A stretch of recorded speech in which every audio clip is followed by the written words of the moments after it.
Chapter 120. Pan Qingyun had straightened his back and stared at the ring. His expression was unprecedentedly serious, and his eyes were more focused than ever. It seemed that Lu Cheng was probably more powerful than he had expected. It had been more than 20 days since the end of the Warrior Sage Challenge tournament. Lu Cheng had reached the level of professional 9th pin in only 4 months. He had enough time to make another breakthrough. Since he could reach the level of professional 9th pin from amateur 1st pin in 3 months, why couldn't such a genius do more in 1 month? Moreover, he seemed to have experienced a lot of life and death battles. His momentum was not inferior to that of his fellow apprentices who made a living in this aspect. At this moment, Lu Cheng still had shortcomings in strength and speed, but the gap between him and the professional 9th pin had been greatly shortened.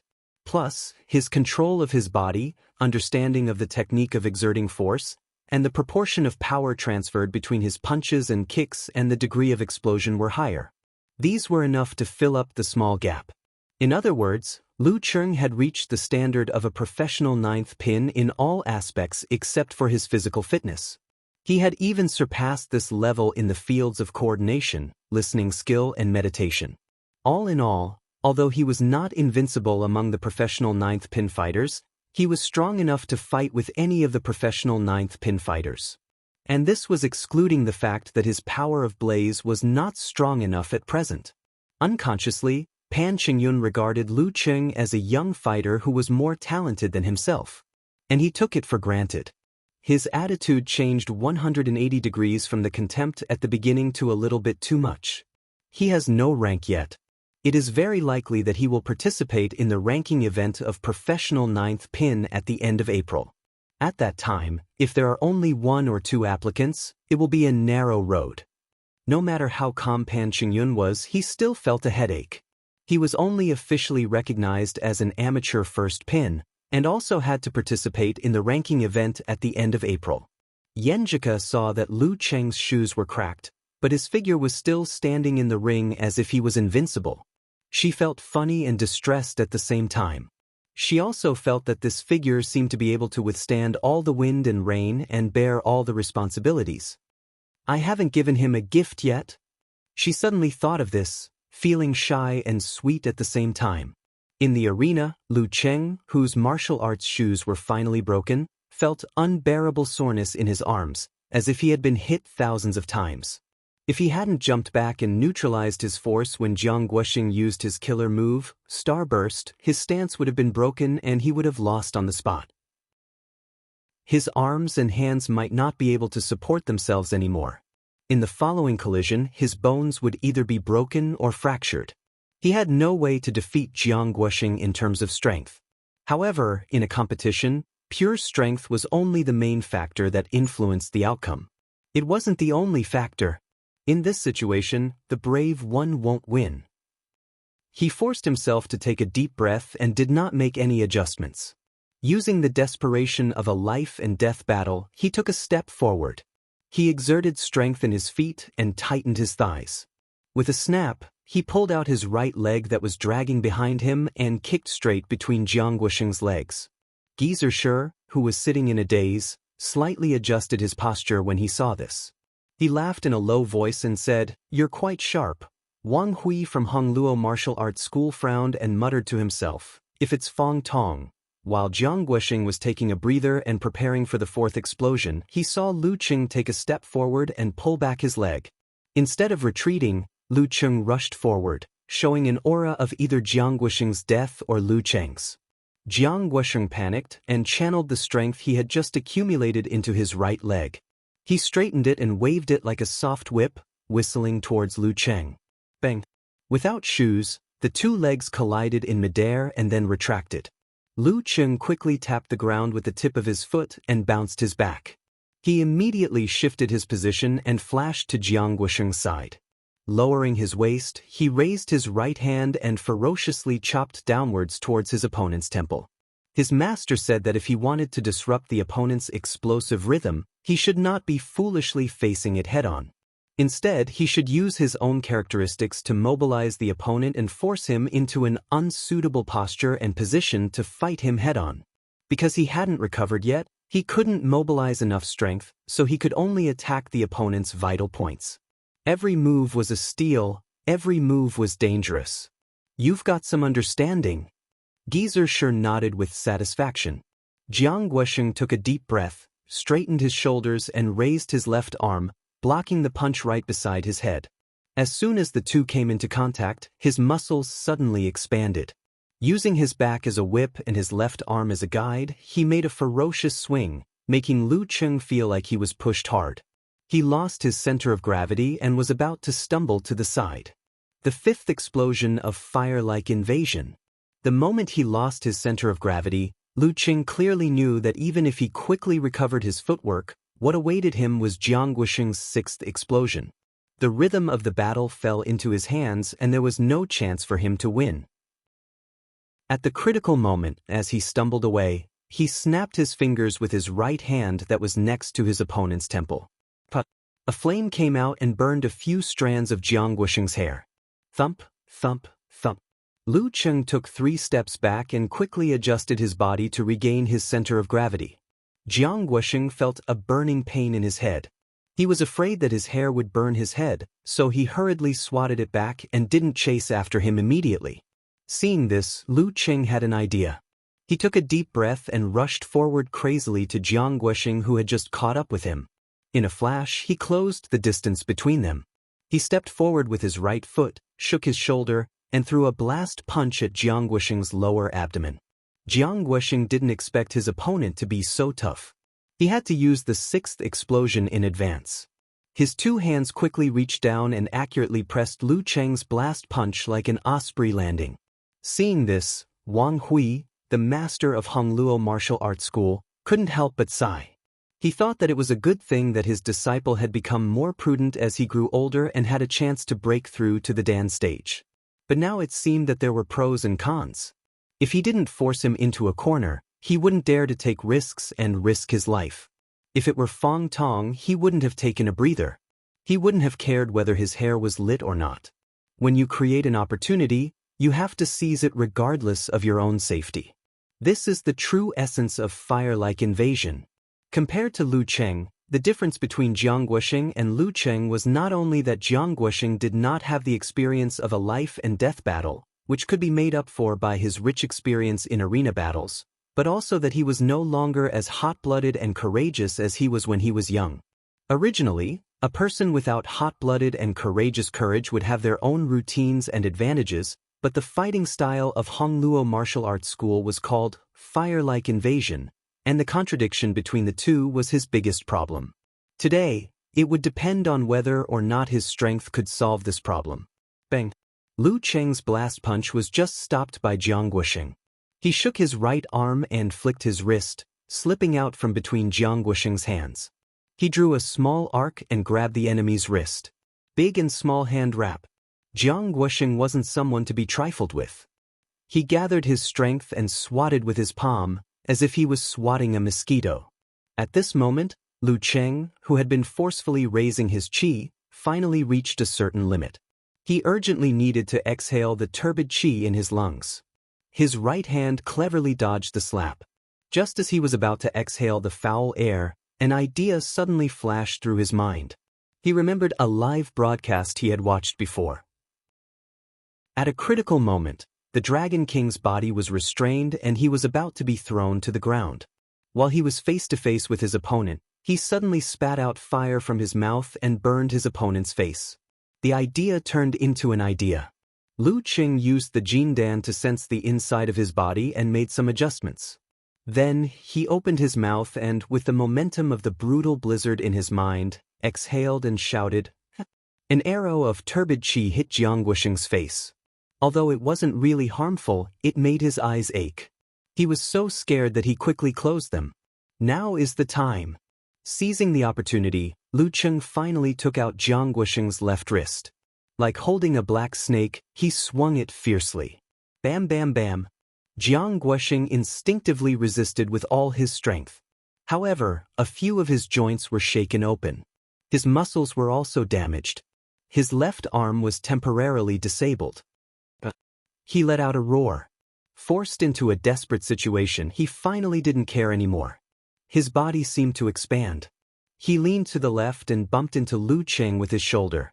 The 7th level of fire-like invasion. However, Lu Cheng had already entered the field he was best at, which was listening and sensing. He lowered his body, turned his back and pulled, and used his left arm as a fulcrum to throw Jianghua out of the ring. Jianghua flew over his head and out of the ring. The referee was slightly surprised, but he still raised his hand and announced the result. The second round, Lu Cheng wins. There were still 2 more levels of fire-like invasion, but Jiang Guosheng had already lost the match. Thump.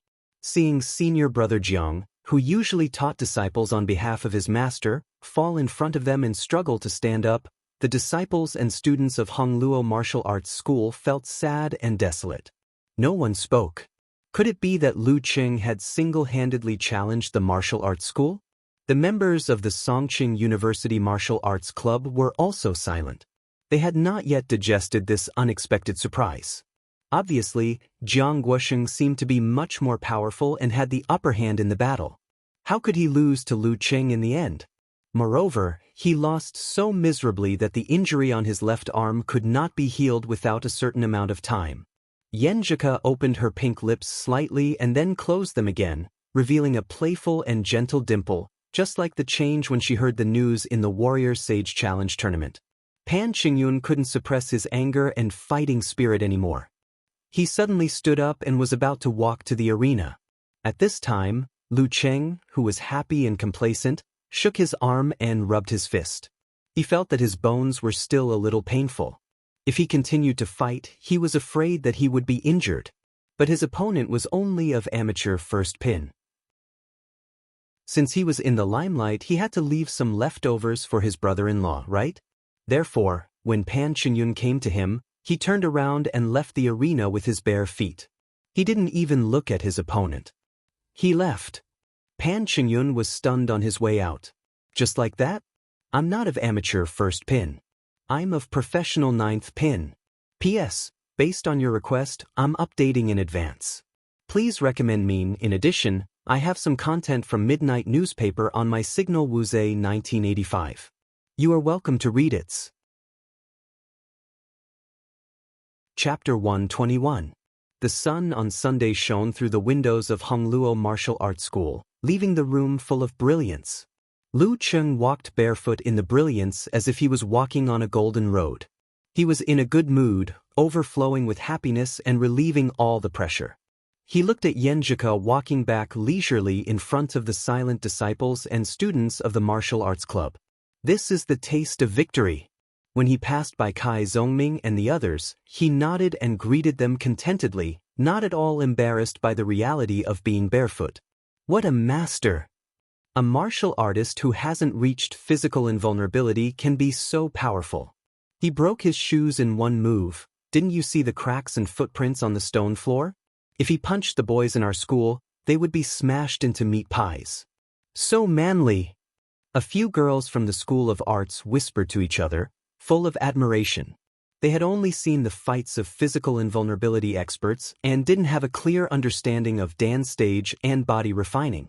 Today was the first time they knew that a human could be so fierce with only physical strength. For the first time, they looked at the martial arts club in a new light. Boys who practice martial arts are so energetic and elegant. They saw Lin Kei stand up and walk towards Lu Cheng. They looked around and came to the same conclusion. Hearing their undisguised discussion, Kai Zongming had an impulse to cry. If he hadn't been lazy last year and joined the special training of the martial arts club, he wouldn't have been able to defeat Cheng. He's a freak. Zhang Jingye was a little jealous. Wu Qian sensed it and whispered in his ear, just take it that we're talking about TV stars, idols, singers, and famous martial artists. We're just gossiping. Not many people take it seriously. You're right. Zhang Jingye was relieved. But in this way, there would be a gap between Cheng and them. Qiu Zhigao sighed with emotion, I'm so jealous of Cheng. I often dream of the scene just now, as a man who liked to show off his muscles even in his dormitory, and as a new student who had an amateur level when he entered the school, it would be a lie if he said that he had never dreamed of martial arts when he was young. However, as he grew older and lost his talent, He gradually recognized reality and rationally put his time and energy into studying. He stared at the arena in a daze. His hot blood boiled, and his melancholy lasted for a long time. In the end, it turned into a sigh and disappeared into silence. I hope Qing can go further on the path of martial arts and let me know how beautiful this glorious path is. Zhao Chang pondered and suddenly blurted out, Old Xiao, did you notice that Qing won the game with a "huh" at the end? This must be the protection of some mysterious power. He sacrificed his own time. Ah, what? Qiao Zhigao was at a loss. Forget it. You're not a real fan. Zhao Chang lowered his voice and sighed.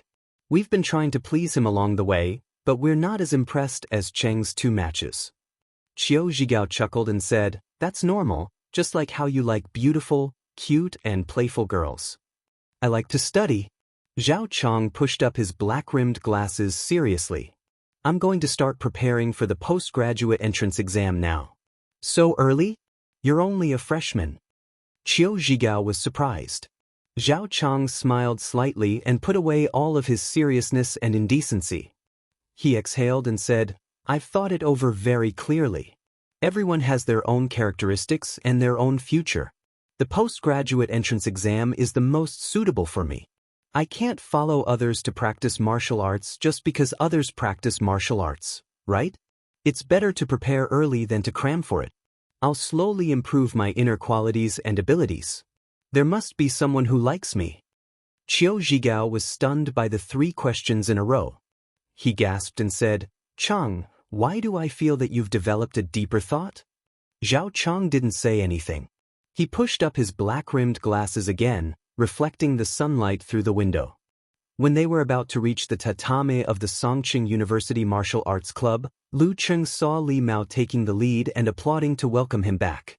Yan Zheka, on the other hand, was smiling. Her eyes were twinkling, looking playful and joyful.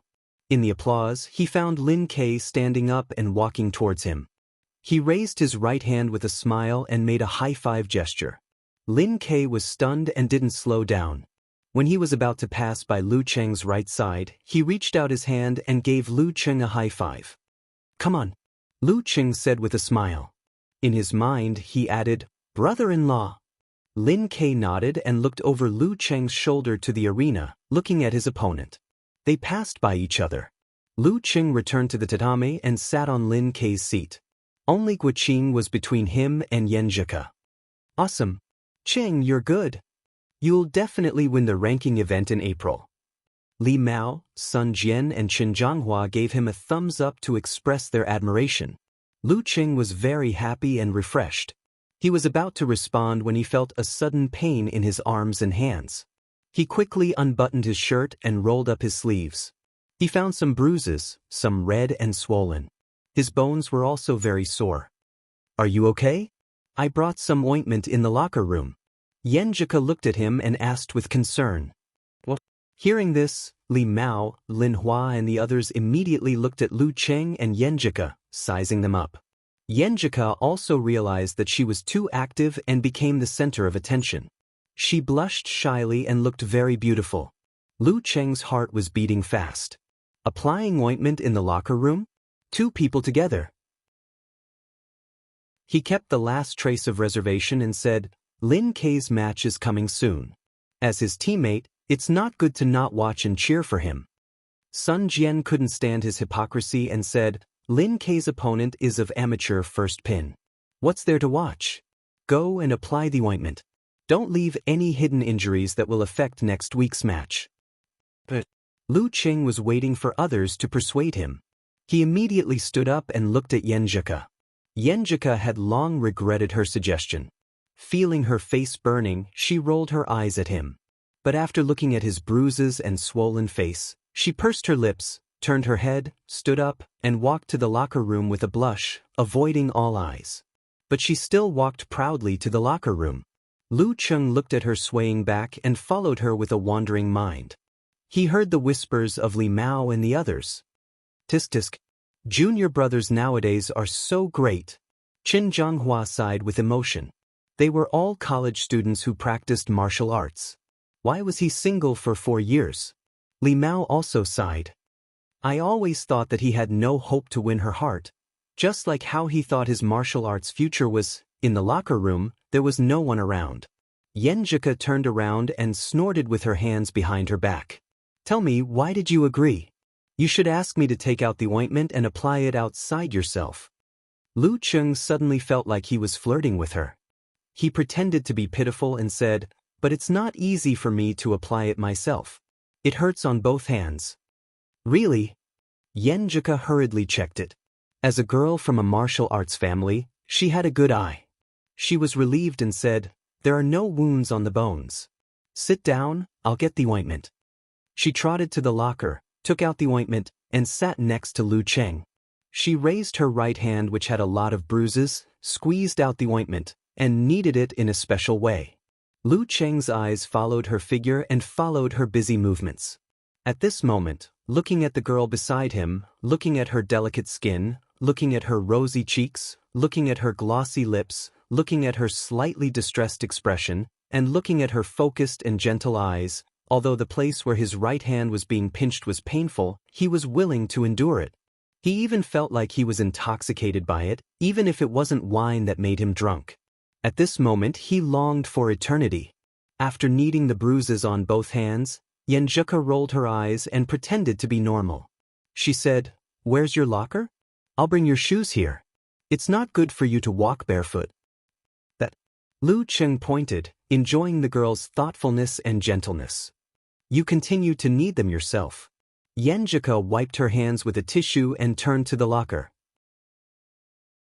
When she took out Lu Cheng's sneakers, she deliberately blocked his view with her back and quickly looked at the size. Then she lifted the corner of her mouth and went back with the shoes. What made you so happy? Lu Cheng asked curiously. Yenjika said with a smile, if you didn't bring this pair of shoes, you would have to go back barefoot. Who would use martial arts shoes as a daily item? Lu Cheng answered with a relaxed body and mind. His socks were gloriously broken just now, so he had to wear shoes barefoot for the time being. Lu Cheng is so cool. Yan Shaoling sent a voice message to Brahmin while staring at the replay on the screen. Brahmin laughed crisply. The scene of him turning around barefoot perfectly matched my expectations and fantasies of a mysterious master. According to the commentator, the professional 9th pin fighter who lost is very strong, close to the Dan stage. He is now praising our Lu Cheng crazily, saying that he is not only a genius, but also good at actual combat and seizing opportunities. Yan Shaoling was satisfied and wanted to give the commentator a thumbs up. While the two girls were talking and laughing, Yan Shaoling opened the webpage and logged into the forum, preparing to create a post about the preliminaries. When the page refreshed, she suddenly rubbed her eyes, wondering if she had seen the wrong number. Yesterday, there were only 4 followers. How come there are 368 followers now? How many times had it increased? Brahmin, go to the forum.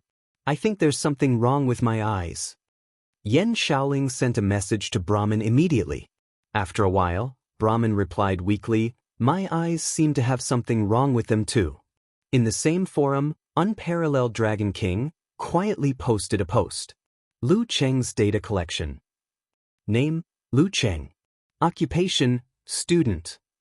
Age, 19. School, Songqing University. Martial arts rank, strong professional 9th pin. In Hongluo Martial Arts School, most of the disciples and trainees had lost all hope. Only a few core disciples who knew Pan Qingyun's real strength still had a glimmer of hope, hoping that he could turn the situation around as a secret weapon. As long as he defeated Lin Ke, the 3rd fighter of Songqing University would not even reach amateur 1st pin. Pan Qingyun adjusted his breath and stood opposite Lin Quebec. Because it was the first time for both of them to fight, there was no problem of physical recovery, so even if there was no time to talk, the referee was not in a hurry to announce the start of the fight. Instead, he called the staff to clean up the arena, so as not to interfere with the following fight. After a while, he confirmed with the 2 fighters, then waved his right hand and said loudly, "Start." Pan Qingyun knew that his strength of professional 9th pin couldn't be hidden from Lin Ke for long, So he planned to go all out from the beginning to seize the opportunity when Lin Ke underestimated him. He visualized a spreading flame and ignited his whole body. He tightened his waist and back, pushed down, and put strength in his legs and feet. He suddenly pounced on Lin Ke for several meters. Lin Ke didn't retreat. He strode forward and suddenly stopped. He put strength in his feet, his body slightly trembled, his temples bulged, and his right arm pulled back. In a very short distance, he completed the eruption and electric shooting, and hit Pan Qingyun like a meteor.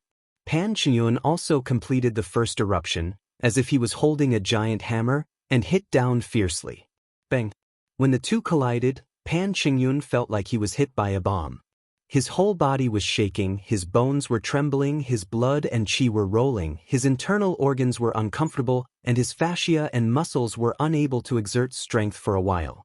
Lin Ke approached him, pulled out his left arm and stopped at his neck. Round 3, Lin Ke wins. The referee suddenly felt like laughing. This was even faster than the first round. The gap between a professional 9th pin and an amateur 1st pin was indeed huge. Lin Ke didn't look at Pan Qingyun. His expressionless face revealed a thoughtful expression, and he whispered to himself, "Just like him, I have to go all out from the beginning?" While speaking, Lin Ke made an obeisance, turned around, and walked out of the ring with neither joy nor sadness. There was nothing to be happy about defeating an opponent of amateur 1st pin. Pan Qingyun stared blankly and suddenly wanted to shout loudly to announce the truth to everyone. "I'm a professional 9th pin, not an amateur 1st pin. P.S. The book will be published in the early hours of the morning. Everyone, get your subscriptions and monthly tickets ready. There will be a speech for the book release later." Chapter 122. It was time for another book to be published. There was already a new page at 7 p.m., and there would be a VIP chapter at around 12:10 p.m.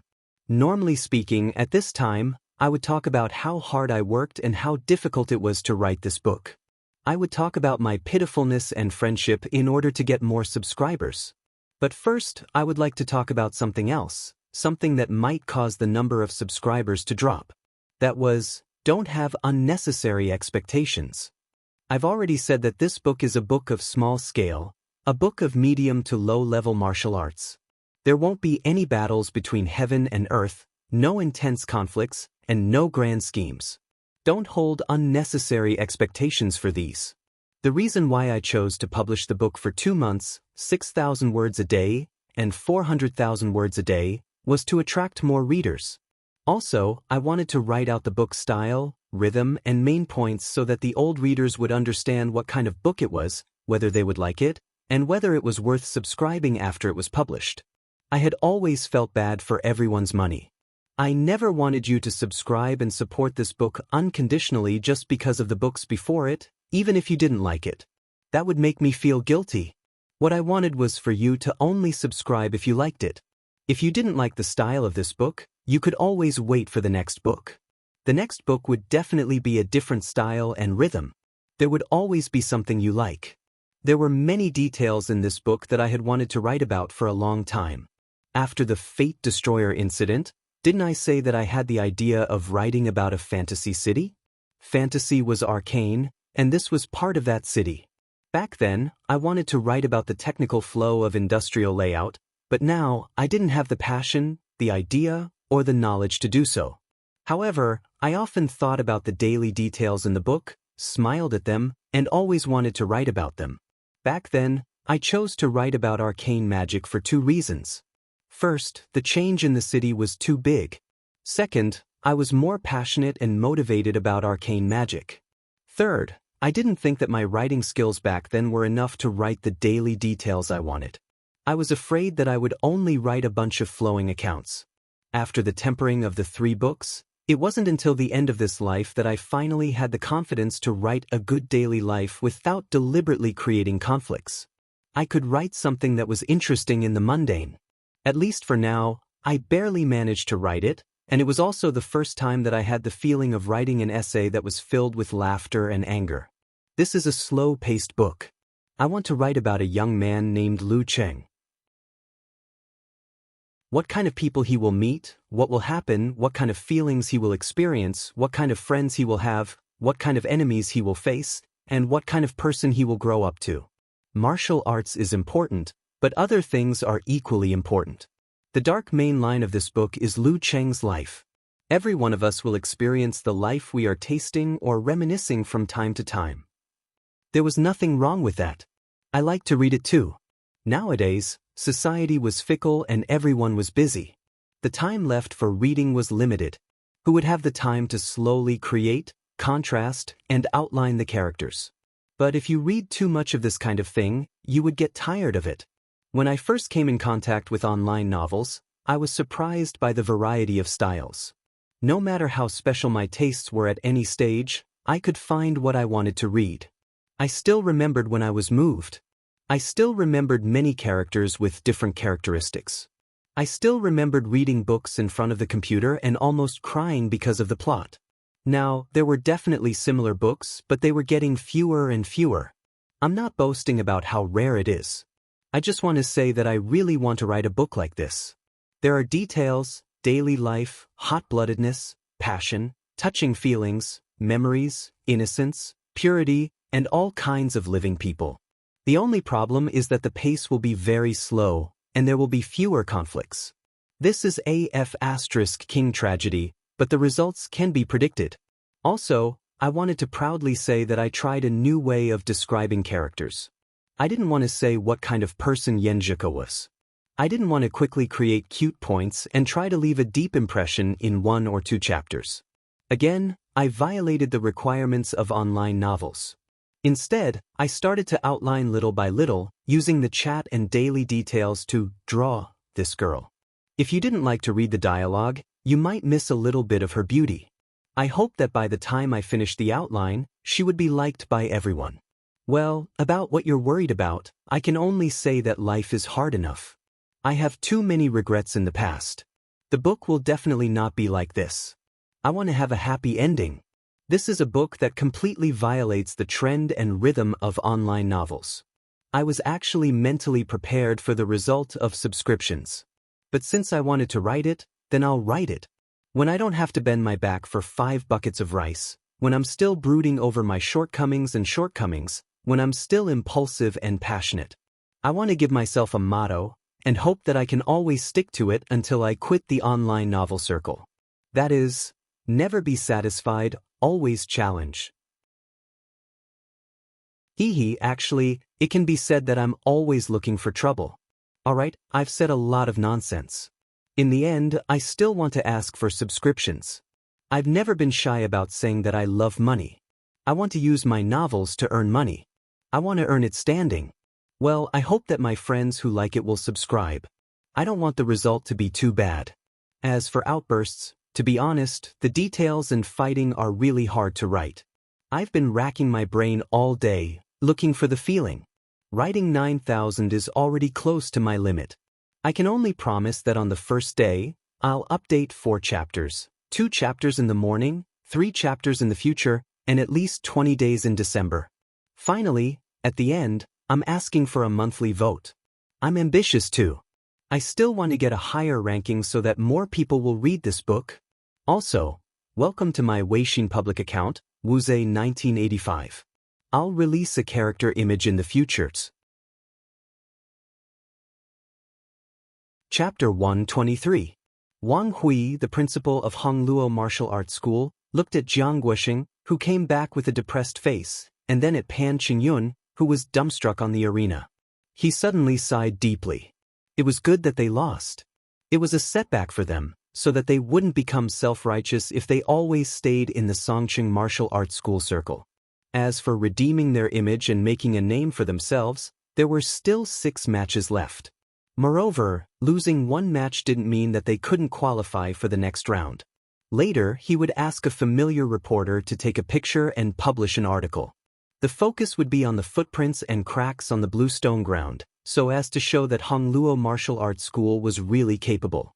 In Songqing TV station, professional commentator Fang Juexiao and guest of professional 7th Pin Gon Le looked at each other. They didn't expect this match to end so quickly. Fortunately, it wasn't like this hadn't happened before in low-level professional matches. The TV stations would ask for a few matches to be aired at different times so that they could prepare for the broadcast. After the director's instructions, Fang Juexiao returned to normal. He smiled at the camera and said, "The third match ended so quickly. I thought Lu Cheng's victory over Fang Tong was already very fast. I didn't expect this match to be even faster. But it seems that it's quite normal for a professional ninth pin to defeat an amateur first pin, so there's no need to be too surprised.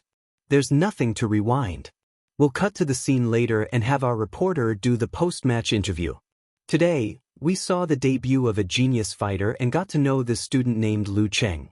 He went from having no foundation to defeating a professional ninth pin fighter in half a year. And his fighting style is tough, crazy, and fierce. We can directly feel the masculinity, courage, and confidence of a fighter. If we give him another half a year, or even a year, I can't imagine what will happen. It seems that it's not impossible for him to reach the Danchi state. Maybe in the near future, we'll really remember this young man's name.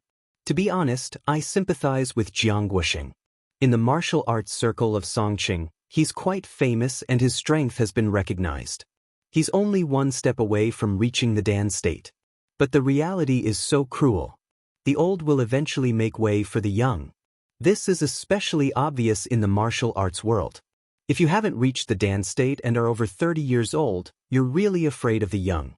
Alas, this makes a middle-aged man like me sigh with a sense of crisis. 19 years old Lu Cheng and 19 years old Lin Ke are both genius fighters. Songqing University Martial Arts Club is about to set off a youth storm in the preliminaries. Although they're only in the body refining state now, things will really be different at this time next year or the year after. I'm thinking, if Songqing University Martial Arts Club doesn't recruit students, I'm afraid there will be a bunch of people paying money tomorrow. Of course, there will definitely be more students willing to join the martial arts club. After nagging for so long, let's summarize. Let's look forward to the next match of Songqing University Martial Arts Club. Well, they'll go to Yimo and fight against Fearless Squad. This is a team spontaneously formed by several local fighters. They're also the favorite to advance from the group stage. Their main fighter is Wei Shengtian of professional 8th pin, Danchi State. Well, let's move on to the next match and wait for the post-match interview of Songqing University Martial Arts Club and Hongluo Martial Arts Club. Yan Shaoling looked at the increasing number of fans. She pinched her face and finally confirmed that she wasn't dreaming. Whether a martial arts competition was broadcasted on TV or on the internet, the difference in the number of viewers was like heaven and earth. Especially for those who watched the competition online, there would always be people who would search for it. Even if it was only 1/10 or a few tens of people, they would follow it for various reasons, which was still quite terrifying. And this was only the TV stations that weren't in the top 3 video websites that weren't on the internet. When there were more people, there would naturally be different voices. Yan Shaoling soon saw a post with the title, "Lu Cheng is too ungentlemanly, isn't he? Fighting like a street gangster, vicious, ugly and disgusting. Humph." Yan Shaoling suddenly felt that her lungs were about to explode. She opened the post and planned to scold, "No, be reasonable. I'm a civilized, gentle, polite and cute fan of Lu Cheng." The poster was called, "I Just Can't Stand."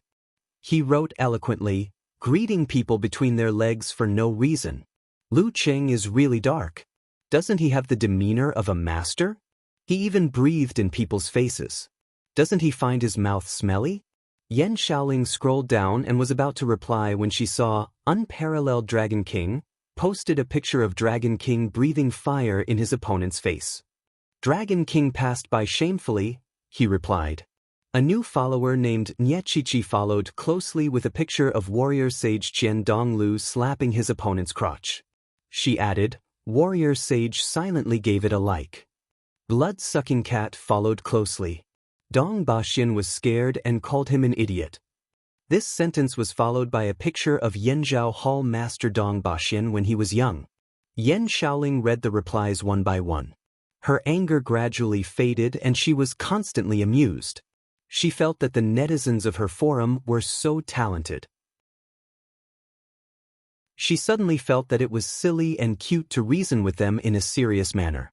So she exited the forum and pushed the post reported by her fans to the top. She replied, "Come and check in, everyone."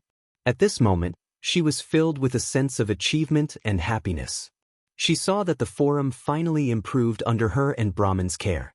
It was as if the two of them had accompanied Lu Cheng's growth bit by bit. Looking at the increasing number of fans, she laughed foolishly. Looking at it, she laughed foolishly. Looking at it, she laughed foolishly again. Xu Rui suddenly felt a toothache when she saw Lin Ke beat Pan Qingyun. Today's match was wonderful, but it was too short. Normally speaking, a three-person selection match would last half an hour. If the match was a little longer, more anxious, and the strength of the two sides was about the same, and there were a little more matches, this goal could be easily achieved. But no. She looked at the watch on her wrist and found that the time was fixed at 3:11. And this match started at 3 o'clock sharp. Deducting 3 minutes of conversation time, cleaning up the arena, and deliberately extending the time in between, how long would the real battle last? And this was mainly focused on the second match, Lu Cheng versus Jiang Guoxing. Those guys in the advertising department will draw circles and curse me. Xu Rui restrained her feelings and laughed at herself. She held the microphone and walked to Lin Ke, who was leaving the arena. She was quickly thinking about the interview in her mind. For Lin Ke, defeating a fighter of amateur first pin was nothing to say. It was not newsworthy. She had to change her angle, stopping Lin Ke. Xu Rui handed him the microphone and smiled professionally. "Hello, Lin Quebec. I'm a reporter from Songcheng TV station. I have a few questions to ask you. Your fighting style just now seemed a little different from before." As a reporter who focused on martial arts, she had a good eye. Lin Ke said coldly, "Shouldn't I go all out from the beginning? Well, you didn't do that before. And your opponent was of amateur first pin." Xu Rui almost choked. Pan Qingyun looked at them from the arena and heard the conversation. He felt sad. "I'm of professional ninth pin." To this question, Lin Ke answered matter-of-factly, "People change." "That's so reasonable. I don't know what to say." Xu Rui smiled stiffly and changed the topic. "What do you think of your teammate Lu Cheng's performance today? He even defeated the opponent's leading general. Is that out of your expectation?" Lin Ke thought for a while and said, "I do have some opinions, but I don't want to tell others." Xu Rui was dumbfounded.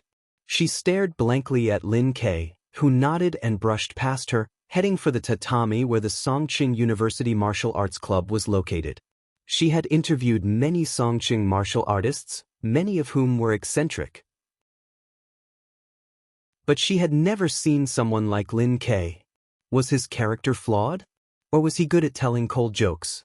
Only with comparison could one feel. At this moment, Xu Rui felt that Lu Cheng was a good interviewee, 100 times better than Lin Ke. She turned her eyes to the Songqing Martial Arts Club, intending to interview Lu Cheng and comfort herself. Where's Lu Cheng? Why wasn't he celebrating with everyone? Where had he run off to? Xu Rui was stunned for a moment. She suddenly felt that the Songqing University Martial Arts Club was too capricious. Couldn't they just accept an interview? Humph, if I hadn't proposed this competition, I would have slandered you. She couldn't find Lu Cheng, so she had to turn around and walk to the Hongluo Martial Arts School. She interviewed Wang Hui, Jiang Guoxing, and Fong Tong one by one. Wang Hui sighed and said, "They are indeed very strong, but it's not like we don't have a chance. If we had known that Lu Cheng had the supernatural ability of fire, the result today might have been different. But no matter what, we still have to congratulate them." Jiang Guoxing smiled bitterly. "It's my own problem. Lu Cheng was braver and more determined, so he deserved the victory. I must be unwilling and sullen, but a failure is a failure. There is no excuse. I can only find the problem and try to change it. My joints have been set, but it will take about 2 weeks to recover. I hope Cheng Yun and Fong Tong can shoulder the burden. There is nothing to say. I just want to have a chance to fight with them again. I won't be as careless as today." Fong Tong regained his spirit. "Of course, through today's competition, I also found my own problem. A good opponent is a good mirror. After that, Shu Rui went to interview the audience randomly. Looking at her back, Pan Qingyun wanted to cry but failed to shed a tear. What about me? Won't you interview me? I'm not of amateur first pin, I'm of professional ninth pin. Wang Hui glanced at his last disciple and suddenly felt like laughing. His secret weapon was really a secret to the end. The Songqing University Martial Arts Club entered the locker room, interrupting Lu Cheng's enjoyment. Yenjika put down the ointment and stood up. Her cheeks were red. She pretended to be calm and asked, "One? So fast?" Of course. His opponent is of amateur first pin. How much time can Lin Ke spend? Li Mao answered with a smile. Then he looked at Lu Cheng and began to jeer. You took away the treasure of our martial arts club. Don't you want to show some appreciation? Don't you want to treat us to a meal? Lu Cheng was disappointed because he didn't have the girl's hand to massage him. Hearing this, he answered shyly and happily, "How about tonight? We can celebrate the victory." He didn't want to ask about Lin Ke's enemy. His opponent was of amateur first pin. His name was Pan, what was it again? While speaking, he looked at Yenjika. The girl was shy and angry, but her eyes were bright. She snorted and turned her head aside. She didn't object to his proposal. This kind of thing must be approved by his girlfriend. We have activities on the weekend. It's still early. It's troublesome to gather us in the evening. How about tomorrow at noon? After the special training, we can go to the cafeteria together. We don't eat anything good, just a small fry. Hey, remember, this is not the purpose of your money. Sun Jian joked, but his girlfriend, Lin Hua, pinched him. A small fry in the cafeteria was at least half the price compared to the same amount in the restaurant. Seeing that Li Mao and others agreed, and Yenjika didn't show any displeasure, Lu Cheng immediately said, "Okay, tomorrow at noon." After that, they changed clothes and cleaned up. When Lu Cheng came out of the bathroom, he saw Yenjika standing in front of Lin Quebec. She put her hands together and made a cute begging gesture. Lin Ke was silent for a while and nodded slightly. Looking for an opportunity, he approached Yenjika and asked in a low voice, "What did you ask your cousin for?" Yenjika smiled shyly and said, "I asked him not to gossip and not to tell my family about us." "Your family doesn't want you to date in college?" Lu Cheng asked sharply. Yenjika nodded like a chick pecking at grains. "Yes, my parents all want me to focus on my studies in college and think about dating after graduation.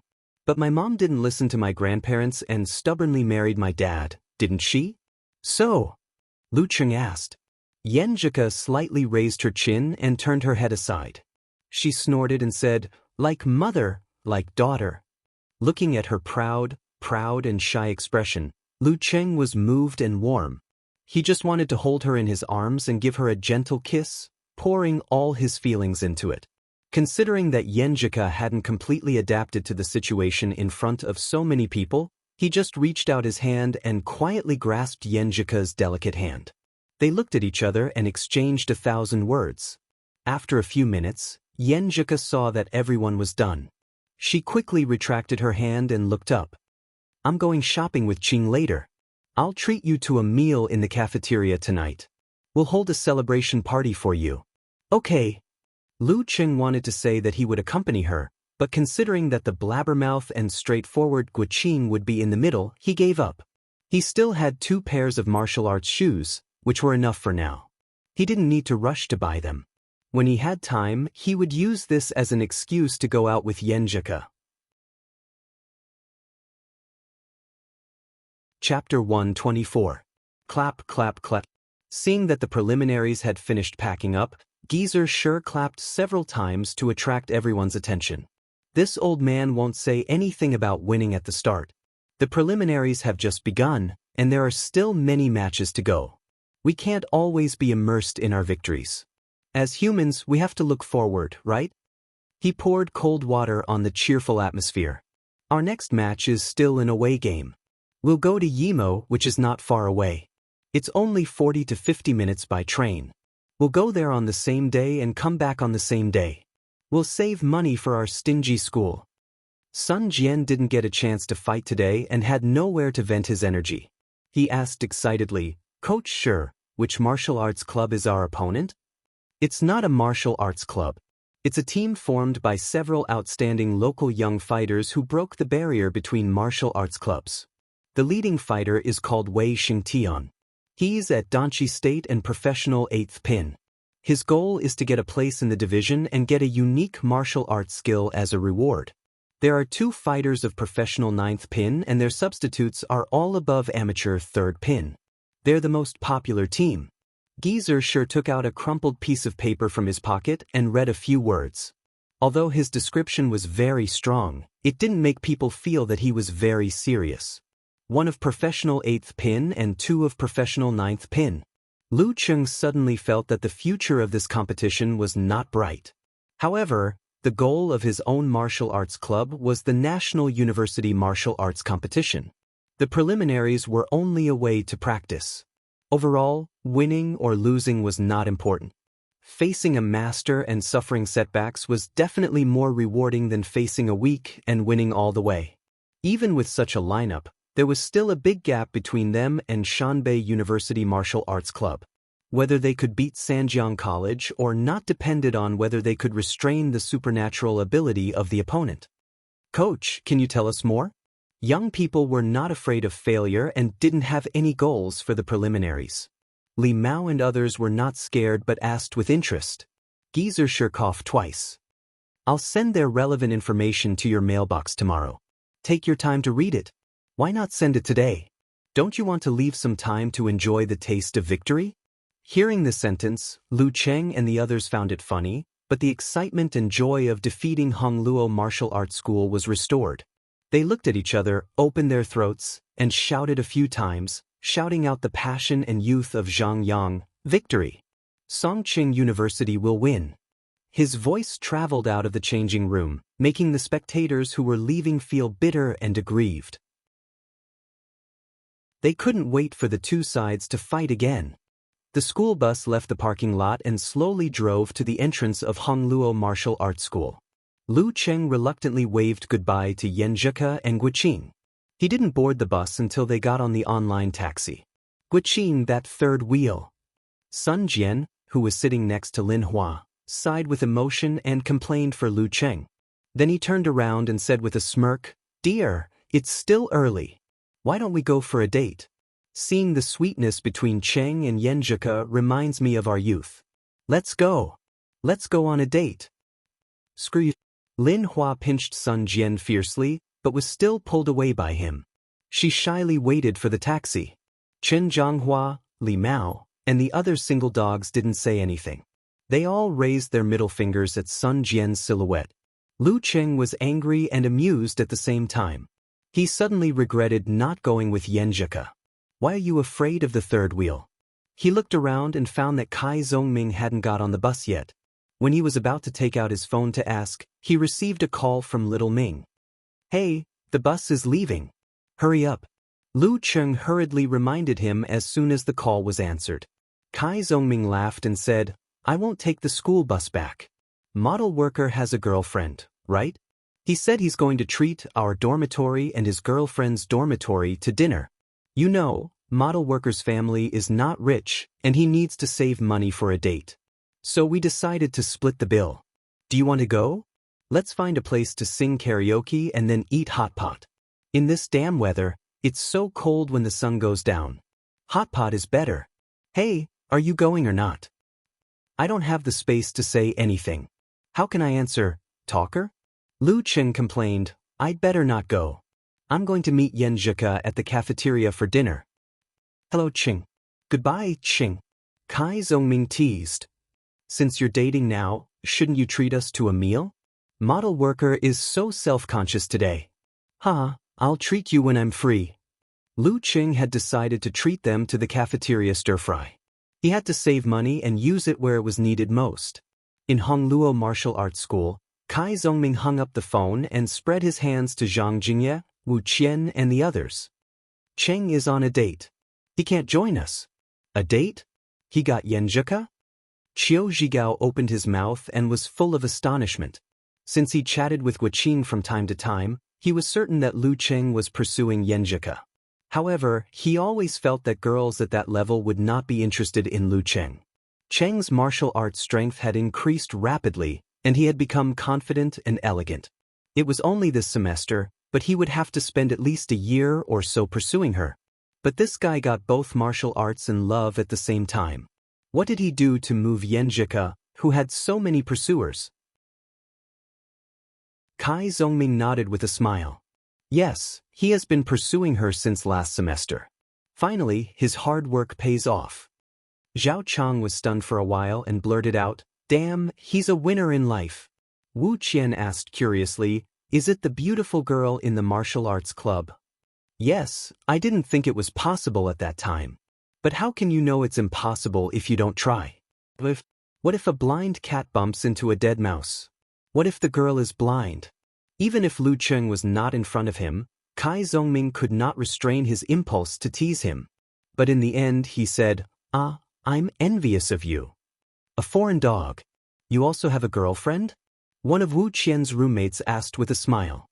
Kai Zongming nodded slightly and answered frankly and humorously, "Of course, do I look like the kind of guy who doesn't have a girlfriend? Like this one, this one?" Zhao Chang and Qiu Zhigao couldn't stand the teasing and hurriedly said, "Let's go. Don't waste time." Kai Zongming laughed and said, "Yeah, this is a hostile place. All the members of the martial arts club have left. If we stay here, we'll be beaten up." As soon as he finished speaking, he suddenly felt a chill in his surroundings. He saw that the disciples and students of Hongluo Martial Arts School were looking at him and the others with a complicated expression.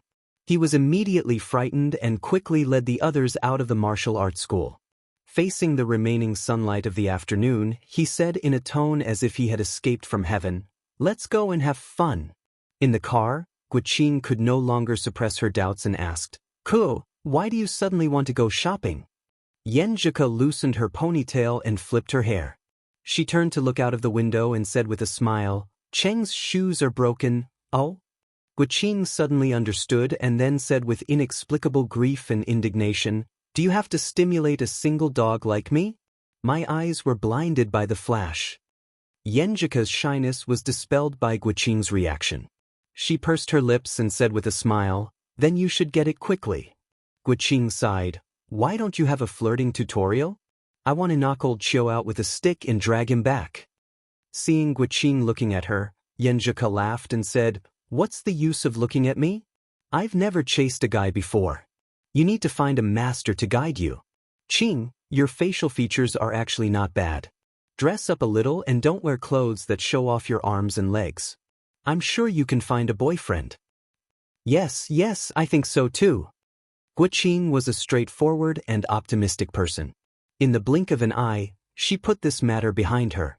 In the shopping mall, Yenjika took Guqing to shop here and there. She compared martial arts shoes carefully as if she was carrying out an important task. The school bus was running. It was empty. Lu Cheng occupied 2 seats by himself. He basked in the sun and took a nap. Occasionally, he woke up to chat with Yenjika. He felt warm and lazy. This was what a weekend should be like. After arriving at the new campus, he said goodbye to Li Mao, Lin Kei and the others and went back to his own dormitory. Li Mao stood there and watched them leave. The scene of the competition just now was surging in his mind. It was fixed on the scene when Lu Cheng and Jiang Guosheng fought and broke their martial arts shoes. He thought about himself and his nervousness every time.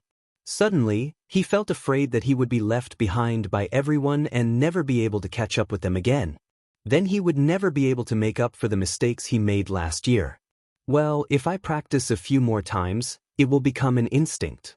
No matter how nervous I am, I can use it naturally. Li Mao took a deep breath and stepped forward. He didn't go back to his dormitory, but to the martial arts gym of Songqing University. Not long after, he carried a change of clothes and stepped through the entrance of the martial arts arena. It was not empty inside.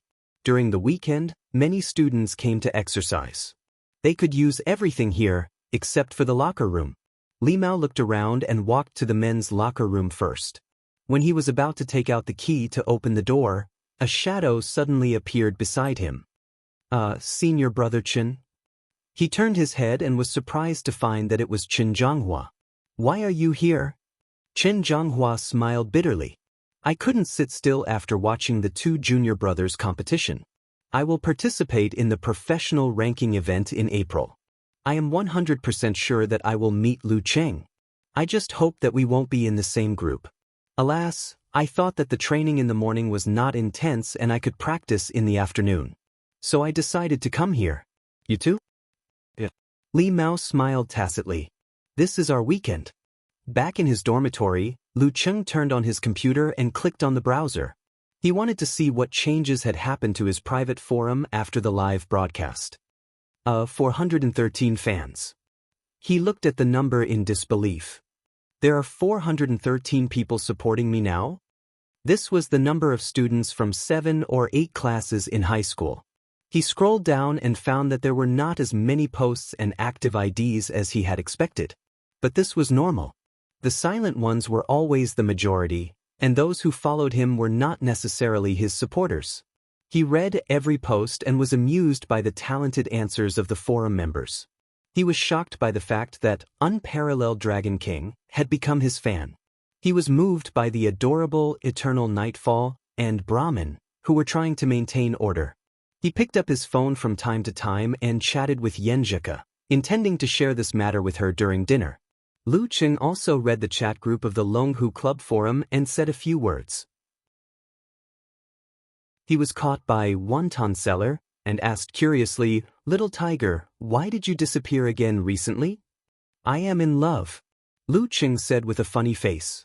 He couldn't wait to tell the whole world about his happiness. "Yo, you have a girlfriend so soon? College students nowadays are really making us old guys envious." Road to the arena, and others joked. Brahmin even urged Lu Cheng to post a photo, but was mercilessly and cruelly refused. Okay, don't force Little Tiger. He's very shy. Wonton Seller snickered. At this time, Road to the arena, at the moderator, Pig Riding, we have known each other for a long time. When are we going to organize a meetup? Okay, how about after little Wonton finishes her college entrance examination? Pig Riding Knight answered quickly. But after I finish my college entrance examination, Wonton Seller said happily. The focus of the group of people's discussion soon shifted to the meetup. Lu Cheng watched silently, occasionally interrupting leisurely. Sometimes he would brag with Fatty Jiang and the others, and sometimes he would call his mother and tell her that he had won the competition. For him, this feeling was very comfortable. He was not only the calm and fierce Lu Cheng in the arena, a genius fighter who defeated strong opponents consecutively, but he was also a living person with his own social circle, his own daily life, his own happiness, anger, sorrow, and joy. Similarly, the people around him also had their own lives. In their own world, they were also the protagonists. When all these things were intertwined, it was called life. The leisure afternoon passed quickly. Lu Cheng received a message from Yenjika. "I'm back. Wait for me at the intersection of Red Maple Road outside the first cafeteria. P.S. I am asking for monthly votes. There are more in the day." Chapter 125. Red Maple Road Crossing? Why not wait in the cafeteria? It's so cold outside. Lu Cheng was confused, but he didn't care. Wearing his daytime clothes, he quickly ran to the bathroom and put cold water on his face to make himself more energetic. He went downstairs, and walked all the way to the destination. He didn't have to look for Yenjika deliberately. He found her among the boys who came and went in front of him. She was sitting on a wooden bench outside the red maple forest, bathing in the afterglow of the setting sun. She was looking at her phone with her black hair hanging down, peaceful and beautiful, like a flawless picture. Lu Cheng almost held his breath for fear of breaking the beautiful picture. But the anxiety in his heart urged him to quickly come to Yenjika's side. He blurted out, "Are you cold? Hey, what kind of greeting is this? Isn't this what I was worried about just now?" Looking at him, who was a little dumbfounded, Yenjika stood up, looked around, lowered her head and laughed. "My quilted jacket is quite warm." She was wearing a pink quilted jacket, full of the air of a young girl. Without waiting for Lu Cheng to answer, She looked to the side and pointed to the paper bag on the ground as if nothing had happened. When I was shopping with Aching, I happened to see a martial arts shoe store on sale. I thought your shoes were broken, so I bought a pair. You can try it on. While talking, a suspicious blush appeared on her face. Lu Cheng was stunned at first, and then he felt a burst of joy in his heart, like a rolling mountain rock, crushing all other thoughts. She bought it specially for me, didn't she? Or why didn't she mention it earlier or later?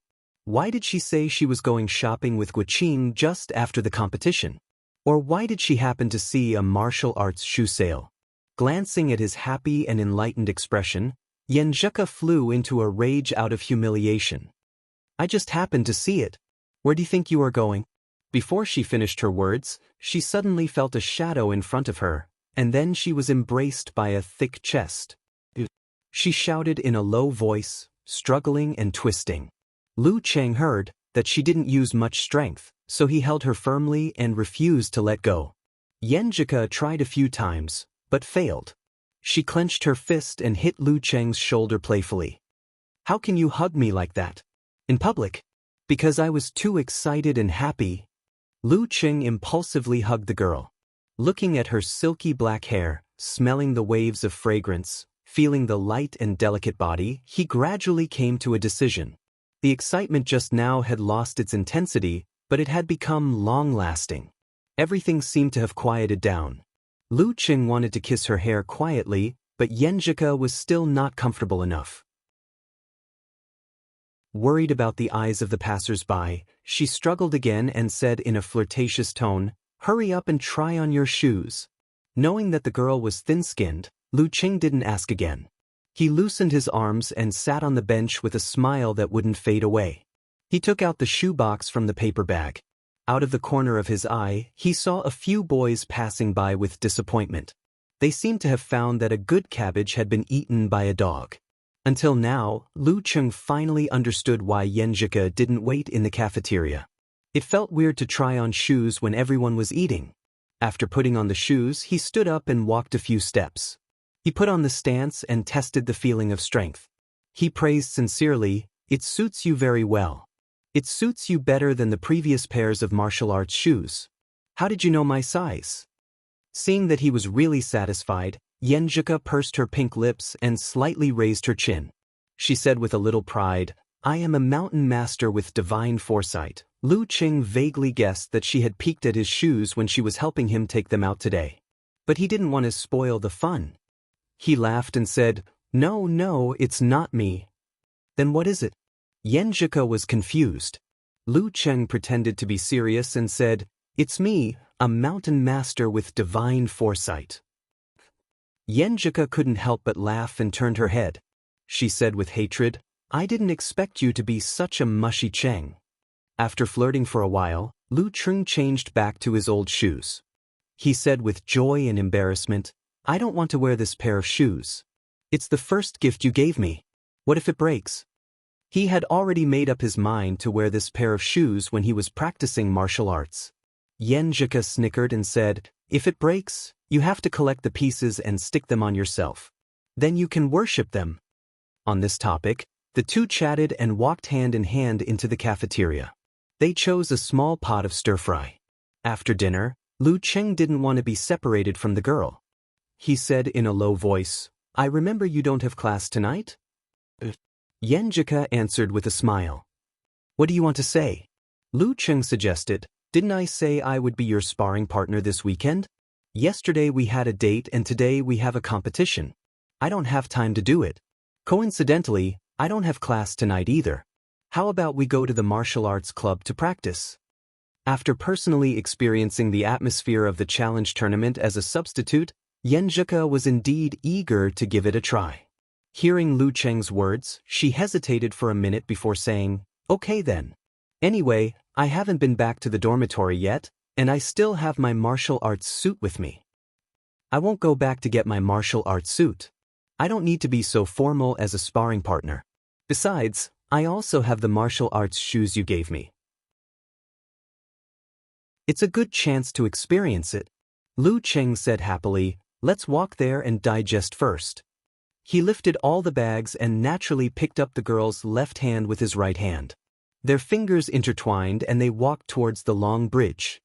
By the way, I have a fan form now. Lu Cheng remembered this and said with a little bit of pride. Yenjika opened her mouth slightly and said in a cute way, "Fan forum? Yours?" Why couldn't these two words be connected? Yes, fans who supported me because they watched my challenge tournament. They established it themselves. Lu Cheng clarified, afraid that Yenjika would misunderstand that he had tricked the little girl into becoming his fan. Really? Yenjika withdrew her hand with excitement and curiosity. She took out her phone and said, "Where? Where is it?" After saying this, she pouted and mocked herself. "It should be out if I search your name." I'm so stupid. She searched for Lu Cheng and found the forum. She clicked in and read the post carefully.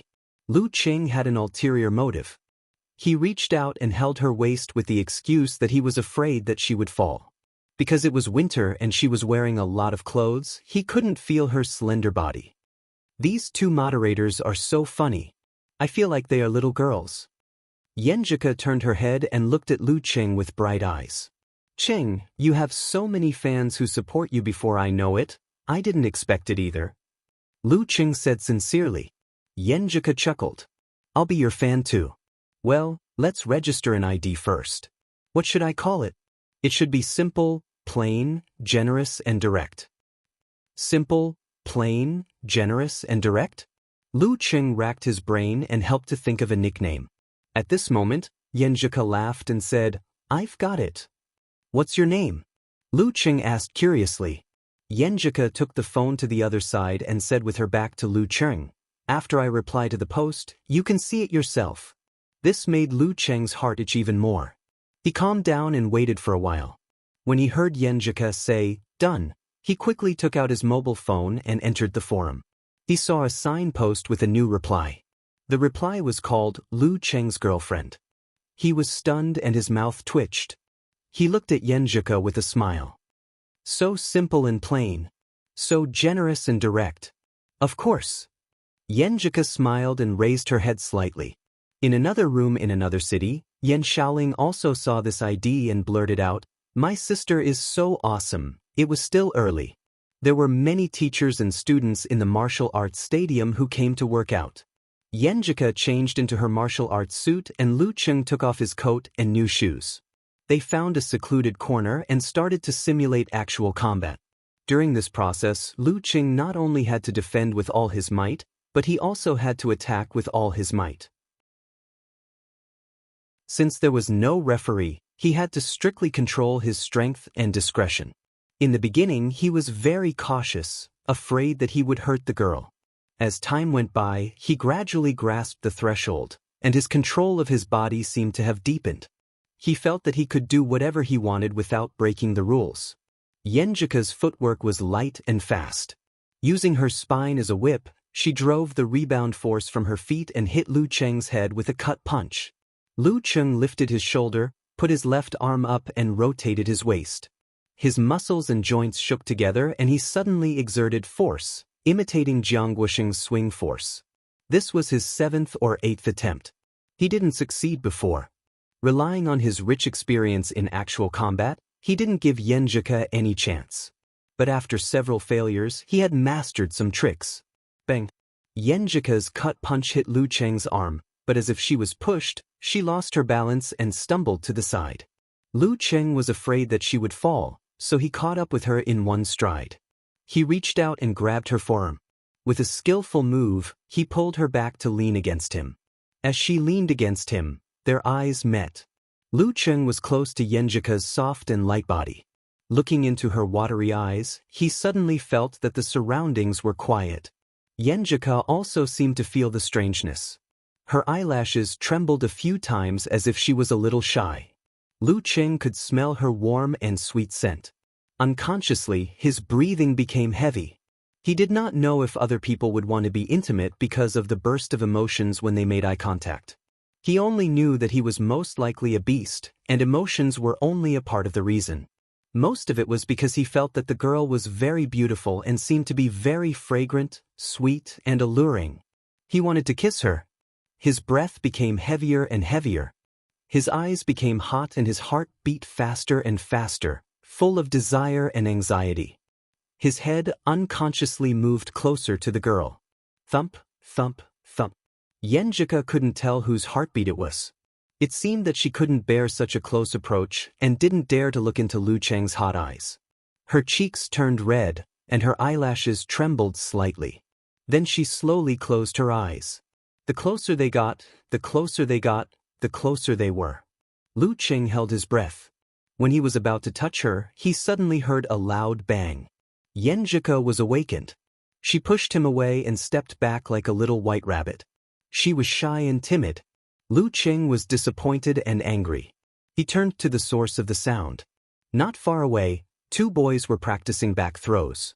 I have to teach them a lesson and tell them to practice carefully without professional guidance in case they get hurt. Lu Cheng gasped. Yenjika laughed and rolled her eyes at him. She said with a red face, "Let's go back. We have been practicing for almost an hour." Lu Cheng said with an exaggerated expression, "What a pity. I don't know when I will have another chance." Yenjika pursed her lips and looked at the sky. She said in a coquettish yet angry tone, "Let's wait patiently." After taking a shower and changing clothes, the 2 strolled back to the dormitory, enjoying the tranquility and beauty of the night. No matter how long the journey was, it would be over eventually. Lu Cheng and Yenjika stood at the door of their dormitory, reluctant to leave.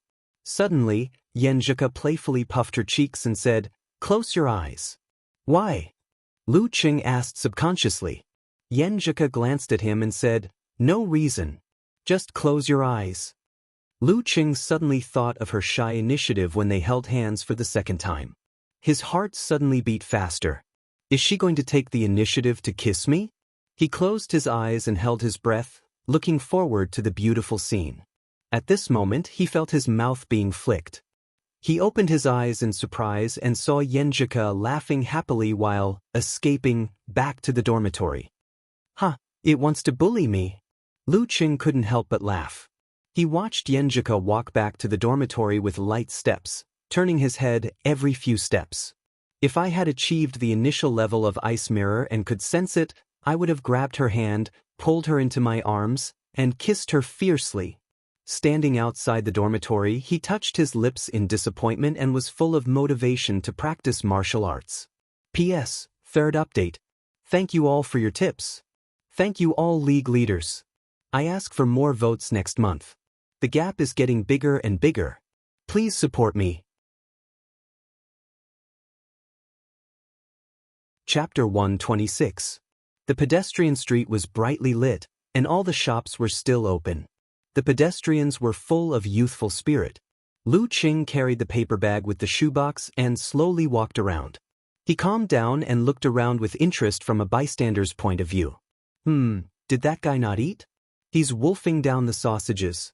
That couple is probably his senior brother and sister. They found a secluded corner and dared to kiss until the sky turned dark. He took out his phone from time to time to reply to Yenjika's messages. He listened to her complain that she had just learned that she had to hand in her homework in advance. When Lu Cheng returned to the dormitory leisurely, Kai Zongming, Qiu Zhigao, and the others hadn't returned yet. The small dormitory was quiet and peaceful. He took out the shoebox and looked at it gently for a while. His mouth unconsciously outlined an obvious curve. A gift from Yenjika. A gift from Yenjika. After a moment of smirk, he looked for the receipt. He was afraid that the girl had spent too much money. However, there was nothing extra in the paper bag or the shoebox. Obviously, Yenjika had taken it away carefully. But it's not a problem for me. Lu Cheng smiled and turned on the computer. He searched for the brand and series and found the official website and the relevant page. So expensive. Even with the discount, it should be at least 700 or 800 yuan. He looked at the screen and said to himself, martial arts shoes were purely consumable items for professional martial artists. No matter how good the material was, as long as it wasn't some kind of black technology, it would still break down after a few intense battles. Therefore, the price of normal martial arts shoes was on the lower side. 200 to 300 yuan was already considered pretty good. Most martial artists would at most equip themselves with a pair of shoes made of better and more comfortable material for their daily training. That way, they could last for a long time. Lu Cheng looked at the pair of martial arts shoes with a little warmth and happiness. He couldn't bear to part with them. Suddenly, a thought came to his mind. I have to give her a gift too. The first gift as a boyfriend. Once the thought came to him, he couldn't stop it anymore. He looked at the screen and fell into deep thought, thinking about what gift to give Yenjika. She doesn't seem to lack anything. I can't ask talker. The first gift has to have my own feelings. As a young man in the internet age, he subconsciously opened the search page and typed in the words, gift for girlfriend. He watched and learned carefully to stimulate his inspiration. At this moment, the sound of a key turning came from outside, and the door was opened. A burst of noisy footsteps approached from afar. Lu Cheng withdrew his gaze and looked at the door. He saw Zhao Chang push the door open and enter. Kai Zhongming and Qiu Zhigao each supported Zhang Jingye and followed closely behind. Their faces were as red as cooked crabs, and the smell of alcohol filled their nostrils. You drank a lot? Lu Cheng laughed. Zhao Chang shook his head. It's fine. You don't know, but each of those girls can drink more than the other. If they didn't know how to restrain themselves, I would have crawled under the table today. It's not that they're restraining themselves, it's that they're smart. If they really get drunk by drinking with a few guys they're not familiar with, who's going to send them back? In the end, they still have to trouble themselves. Kai Zhongming sneered. Although his face was red, he was not drunk and was quite sober. Lu Cheng chuckled. So the model worker was targeted?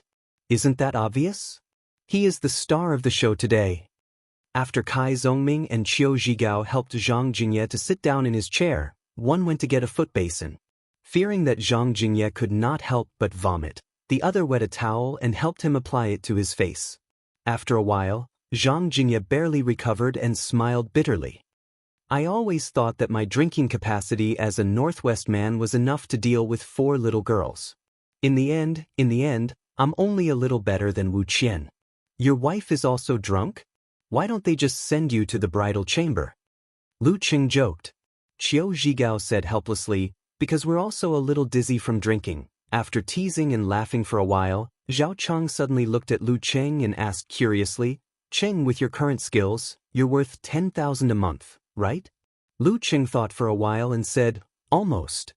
According to the related posts he saw when he was lurking in the Longhu Club forum, the monthly salary of a professional 9th pin fighter was at least 10,000 yuan.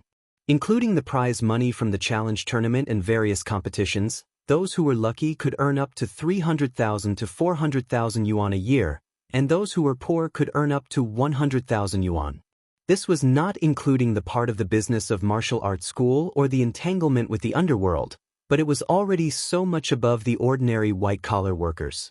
Of course, people like Jiang Guoxing and Fang Tong would get a big discount because they were in their master's martial arts club. But correspondingly, the martial arts club would bear the cost of practicing martial arts. After entering the Dan stage and crossing the threshold of professional 9th pin, the income would surge again.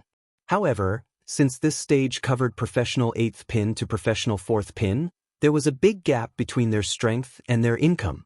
A professional fighter who had just entered professional 8th pin could get 5 or 600,000 a year, and it was not surprising that a veteran 4th pin fighter could get 6 or 7 million, and this was only the part that was announced. It did not include the various industries they were involved in because of their strength. As for the mighty ones of physical invulnerability, they could not be measured by money. Their annual salary from their own forces was probably pocket money. Even so, this part of the income was at least 10 million.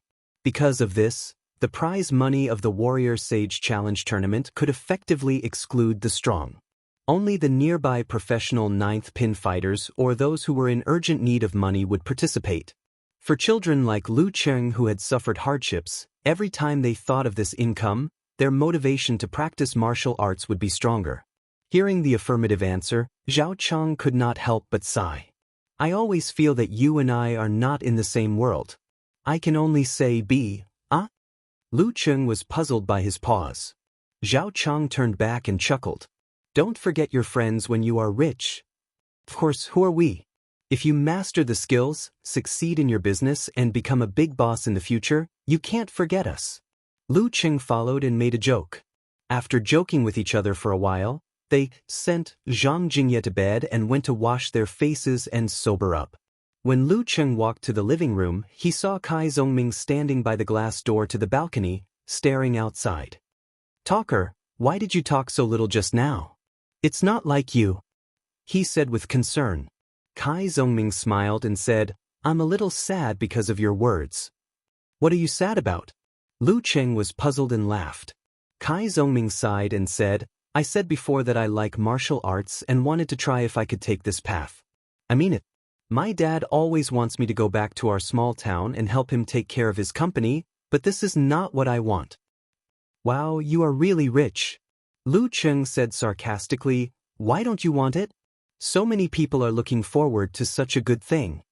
Kai Zhongming shook his head and laughed. "Do you think it's good?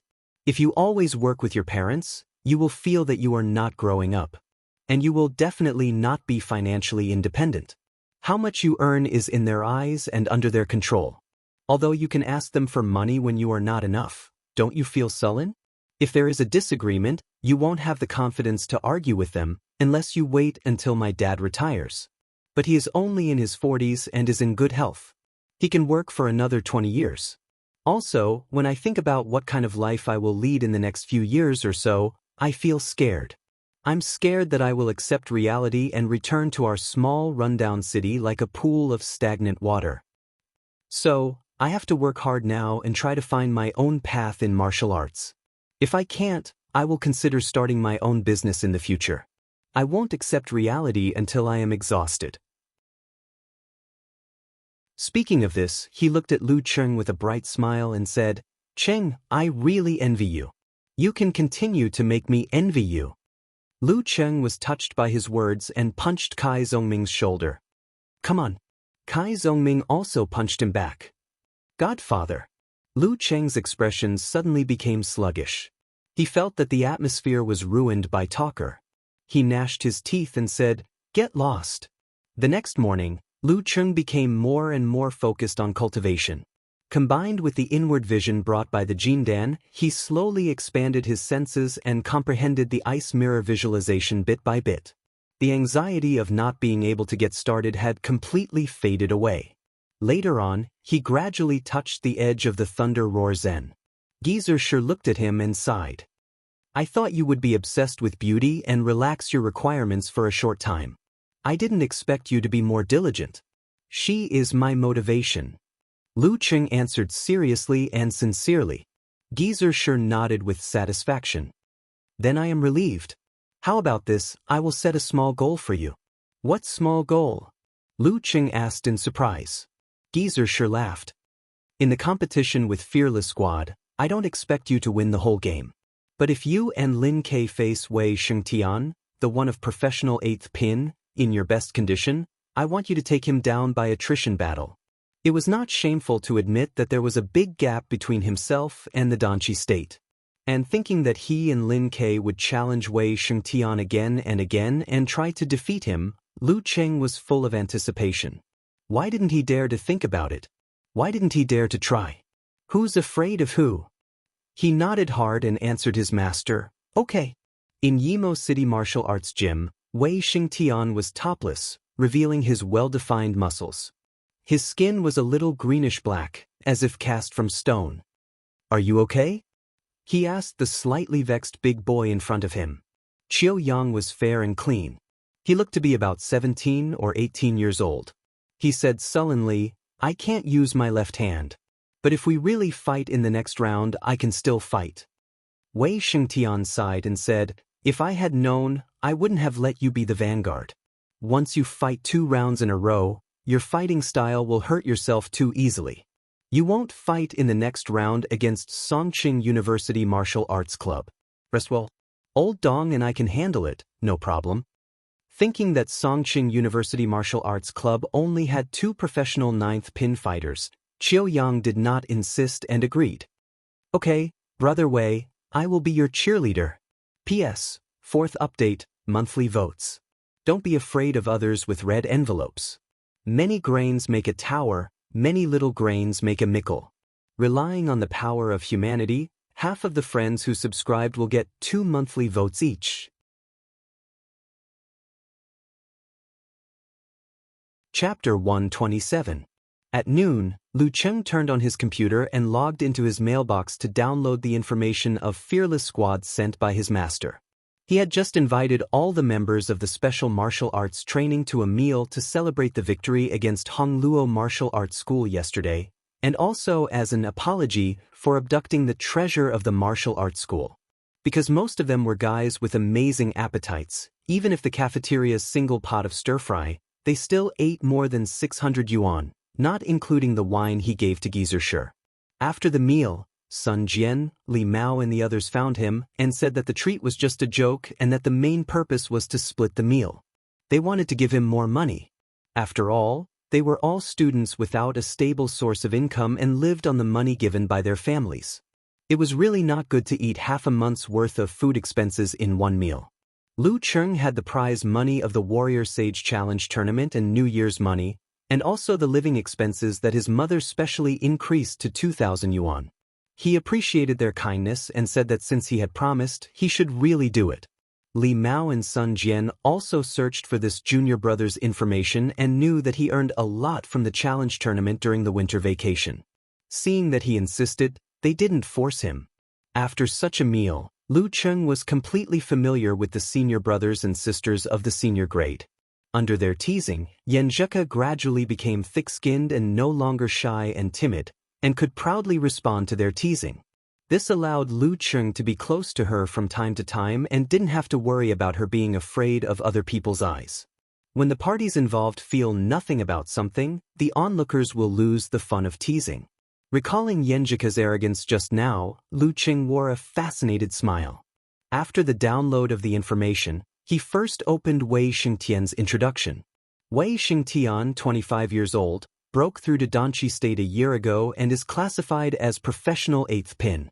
Majored in Bright Stone skill, good at Giant Spirit pounding skill. Bright Stone skill, a hard body skill.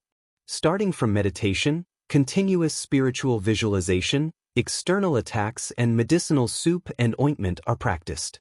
Not as good as Golden Bell Shield, Immortal Flesh, Cold Jade Tactics and other top physical skills and supernatural ability of metallized part of the body, but not to be underestimated. It is much better than Iron Shirt without visualization.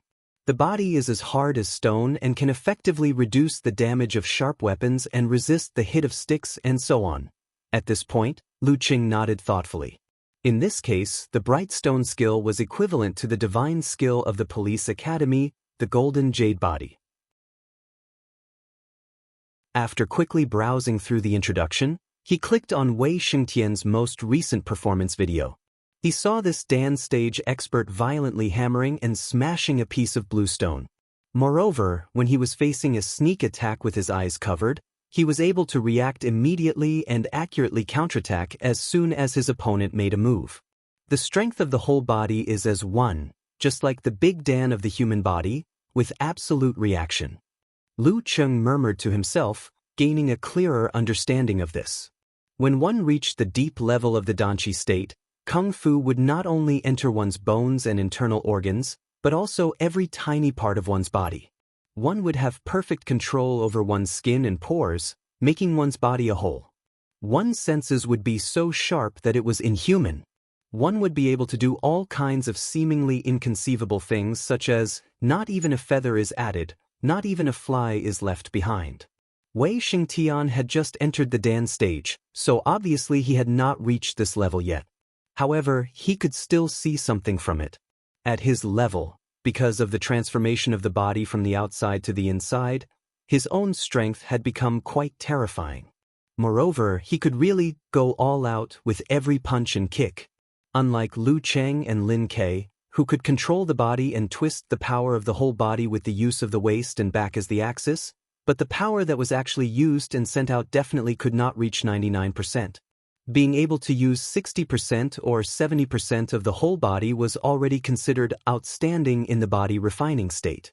Even so, it was still thanks to Lu Cheng's success in meditation and skillful skills.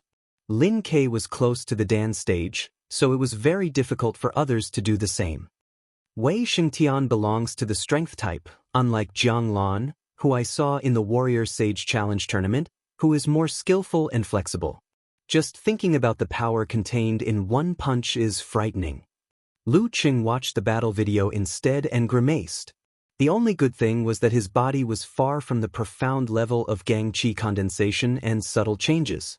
He was still a human. If he used all his strength in every attack, he would not be able to bear it for long. After 3 or 4 consecutive attacks, there would definitely be problems and an overload situation. Therefore, unless it was a critical moment, he would not bear to fight like this.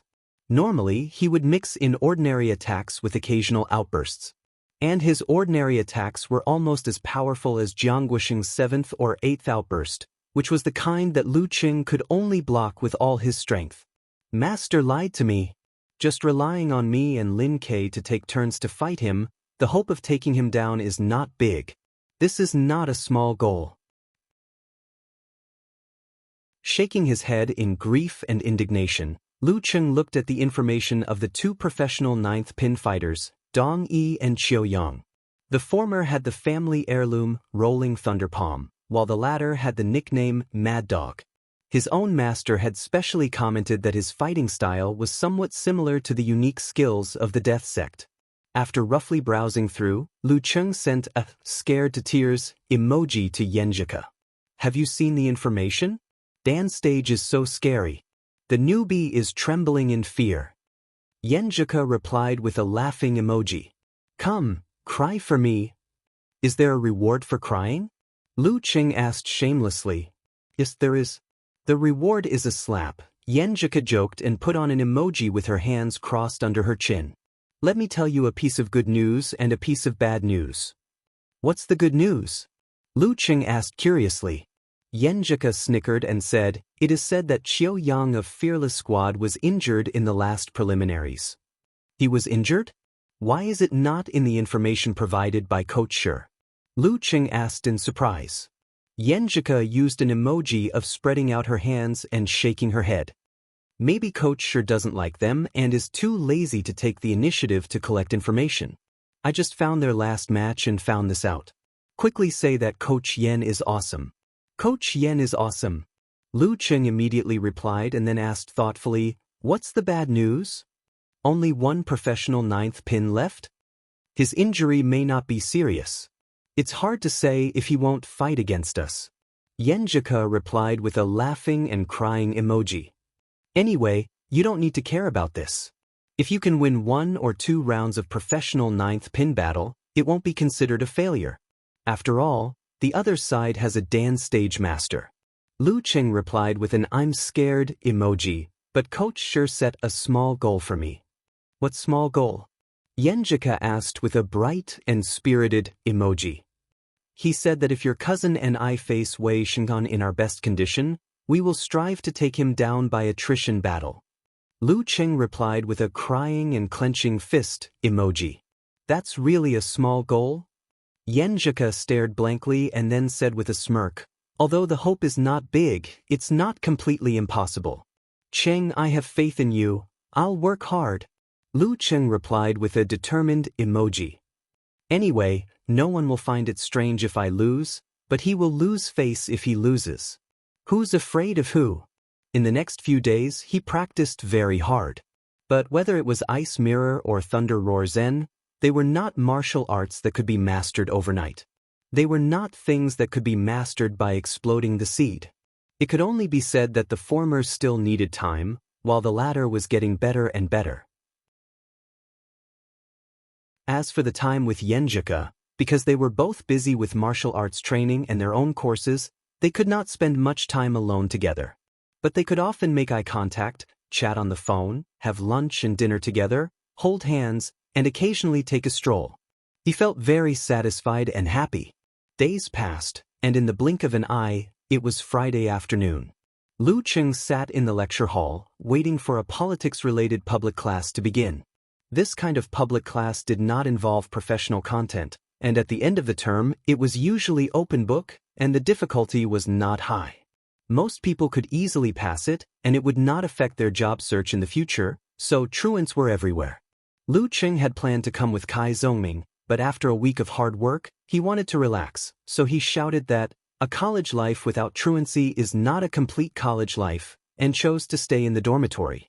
To be honest, if Yenjika's class was not a professional class, in a small classroom with only 30 or 40 people, and it was not easy to sneak in, he would have skipped class to accompany his girlfriend. Since he could not accompany his girlfriend, what was the difference between doing homework in the dormitory and doing homework in class?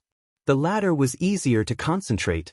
Just as he was thinking about this, he suddenly saw Zhao Chang coming in with a shoulder bag, so he waved his hand and greeted him, asking him to come and sit down. "Chang, why are you in this class?" Lu Qing asked in surprise. For a learning maniac like him, such classes were called self-study classes, and he would go to the library when he was supposed to. Zhao Chang put down his bag and laughed. "Isn't it the same everywhere? You don't have to worry about the roll call if you study here." That's true. Lu Qing laid out his homework, intending to work hard and save time. But it was a large-scale public class with more than 200 people in 5 classes, and it was doubtful whether there were even 100 people in the class. "I guess it's time for the roll call." Zhao Chang looked around with a deep sense of anxiety. Lu Qing also looked around and nodded. "There are so few people, the professor will be angry." "It can't be helped. Since there are so many people, it's not a big deal if I'm not there. Besides, there are other students who can help, so they don't come. Besides, today is Friday." Zhao Chang was not surprised. He took out his phone, intending to call his roommates and ask them to study by themselves. Lu Qing also unlocked his phone and was about to call little Ming. At this moment, Professor Yu, who was in charge of this class, walked into the classroom and took a deep look at the empty seats on the stairs. When the bell rang, he immediately turned around, closed the front door, and ordered his classmates to lock the back door. Then, under the gaze of pairs of blank eyes, he took out a stack of test papers from his briefcase and said loudly, "Today is a small test in class, an open book test. The score will account for 20% of the final score. The questions are very simple. As long as you do it, you can get 20 points. In other words, those who did not do this set of questions would lose 20 points at the end of the term."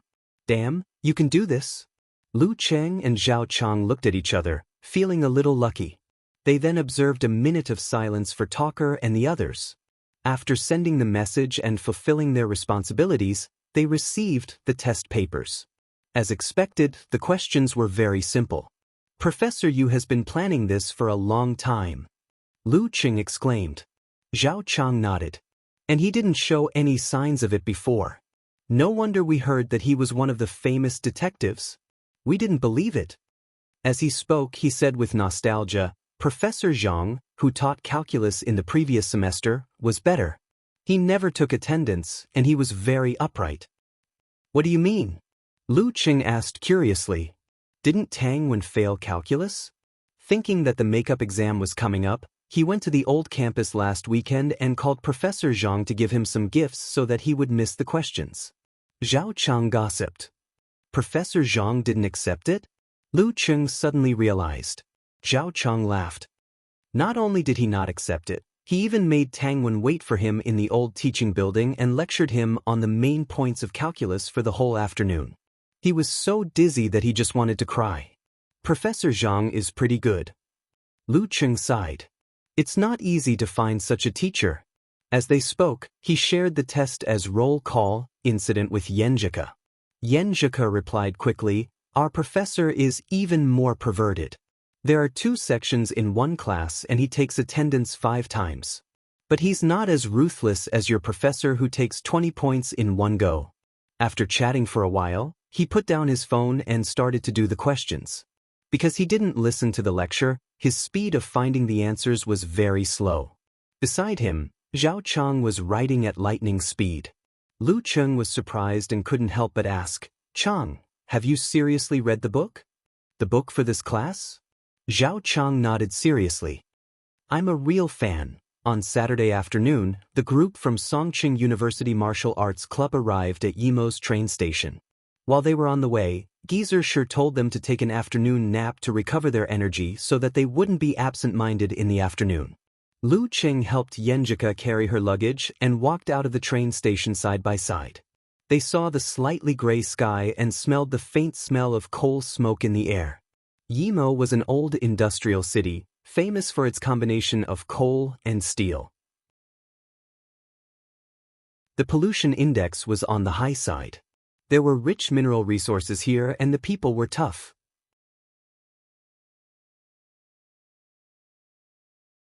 Chapter 128. The sky was foggy and the sun was cold. Led by Geezer, the Songqing University Martial Arts Club members walked towards a minibus parked at the roadside. Lu Qing carried his own luggage on his back and Yenjika's small suitcase on his left hand. His right hand was intertwined with the girl's fingers, warming her delicate palm. They were at the back of the group, whispering sweet nothings as they discussed today's fighting strategy. The minibus driver opened the door of the driver's seat and greeted them enthusiastically. "You're from Songqing University Martial Arts Club, right? You're Coach Sure, right? I'm Little Chui, the one who called you just now. I'm in charge of sending you to the venue." Geezer pulled up the call log and showed it to him. After confirming his identity, he chuckled and said, "Yimo's organization is pretty good. I thought I'd have to take a taxi myself."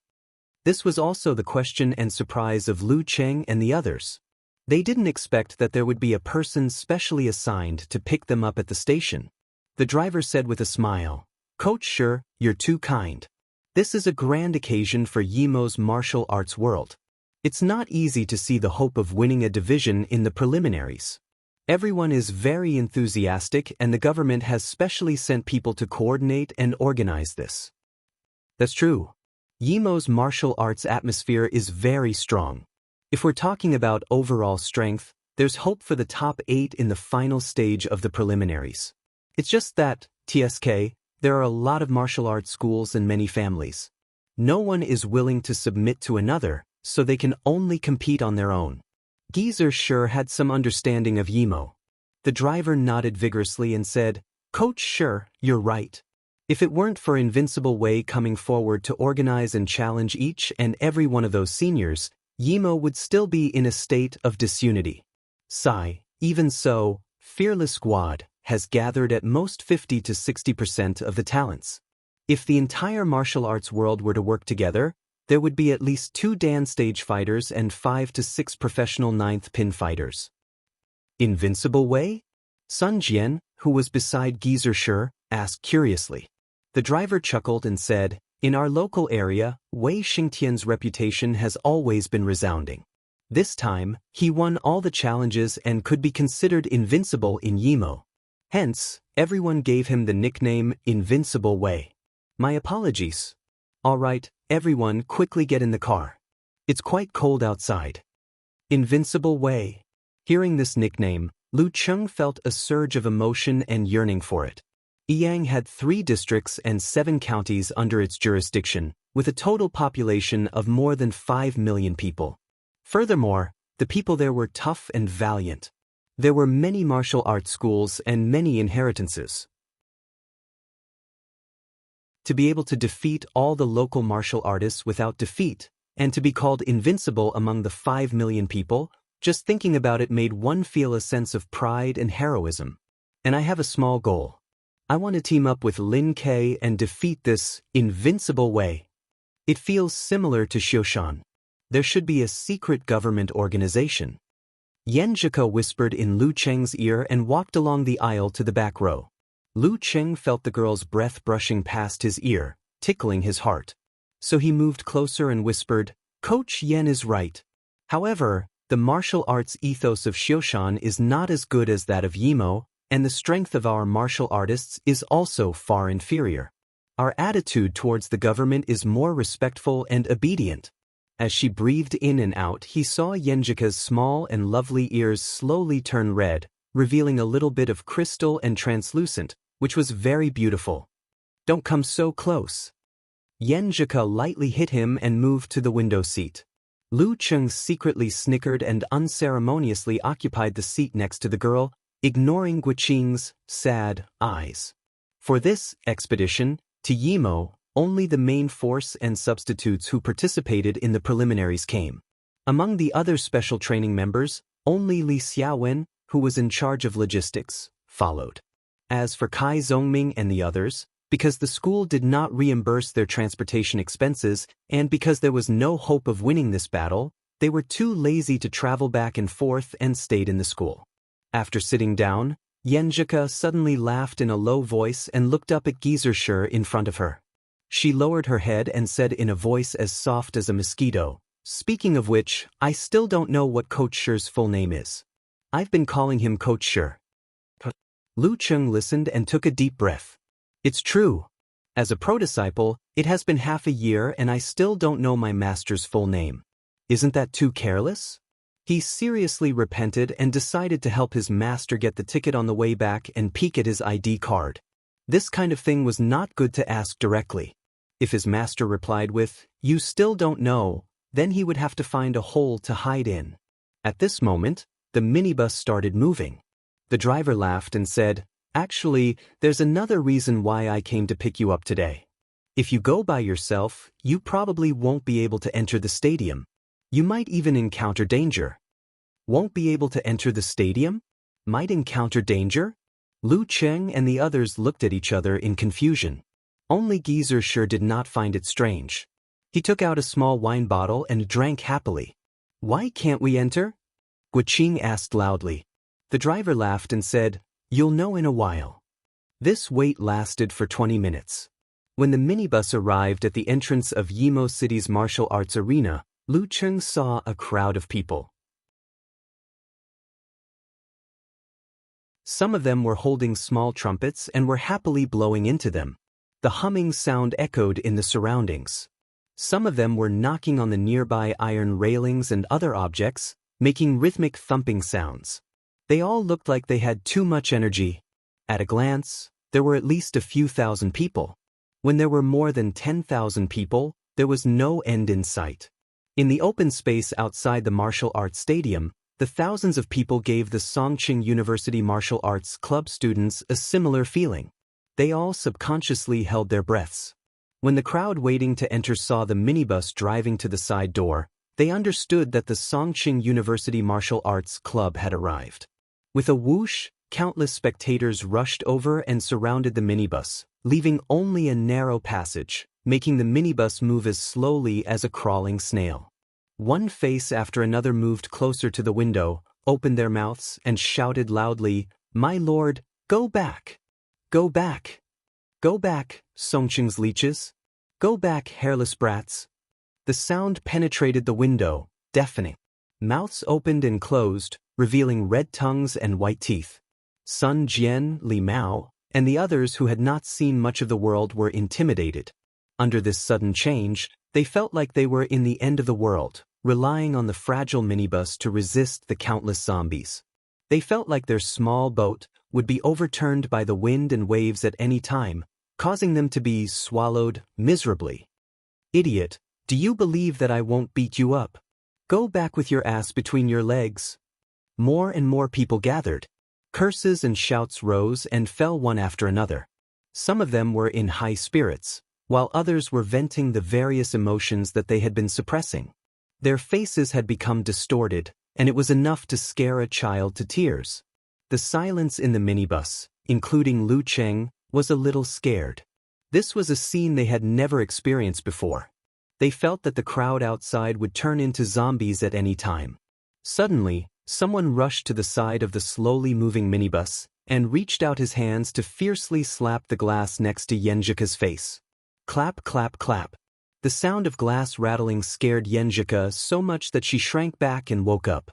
She let out a low cry. Seeing this, Lu Cheng forgot his fear and stood up abruptly. He squeezed himself to the window, blocking the view and protecting the girl. He bravely and firmly stared at the person who was banging on the window, ready to take action at any time. Facing his cold eyes, the man who was slapping the window was stunned. He did not know why he lost part of his courage, so he put up two thumbs and made a gesture of contempt. Lu Cheng guarded by the window, unmoved. His left hand reached back and held Yenjika's soft hand, feeling the girl's heartbeat gradually calming down. After a long time, the minibus finally drove to the side door. The security personnel arrived and separated the crowd, escorting the Songqing University Martial Arts Club members to get off the bus and directly into the locker room. Only then did Li Mao and the others recover. They said with lingering fear, "It's just a preliminaries, is there a need to go to this extent?" Compared to Yimo, the atmosphere of Hongluo Martial Arts School's home ground was simply like a kindergarten child playing house. The minibus driver who accompanied them to the locker room smiled and said, "Didn't I say earlier? This is a grand occasion for our Yimo martial arts world." Lu Cheng and Yenjika looked at each other, feeling a little sweet and a little emotional. Different away games really had different styles. The martial arts fans of Yimo City who were unable to buy tickets turned on the TV on time to watch the live broadcast. The host said with a face full of smiles, "Thank you to the reporter in front for sending back the footage. My blood was boiling just now.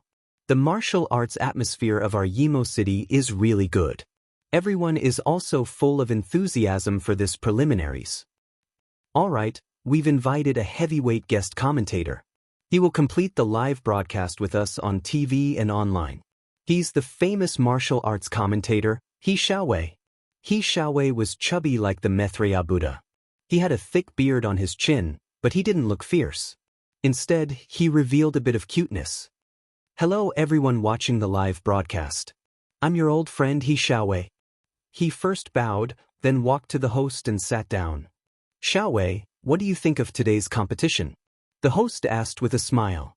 For this preliminaries, Yimo City had mobilized enough resources and even invited a well-known commentator in the country. He Xiaowei chuckled, "What can I think? This is bullying, this is bullying. I don't know if Qiu Yang can fight in the end. If he can, then there's a 200% chance of bullying. Even if he can't, with just Wei Xingtian and Dong Yi, it's like pinching a snail with 3 fingers. It's a 90% certainty. There's absolutely no way to turn the tables in this kind of competition. I don't believe that Songqing University Martial Arts Club can turn the tables." As time passed, it was almost 2:30 p.m. The referee walked up to the arena, and the audience had all entered, occupying rows of seats. There were at least 10,000 people, and it was a sea of people. Seeing the referee enter the arena, the audience at one side of the stands immediately shouted in an organized manner, "Yimo!" The other stands immediately responded and shouted in unison, "Invincible Wei!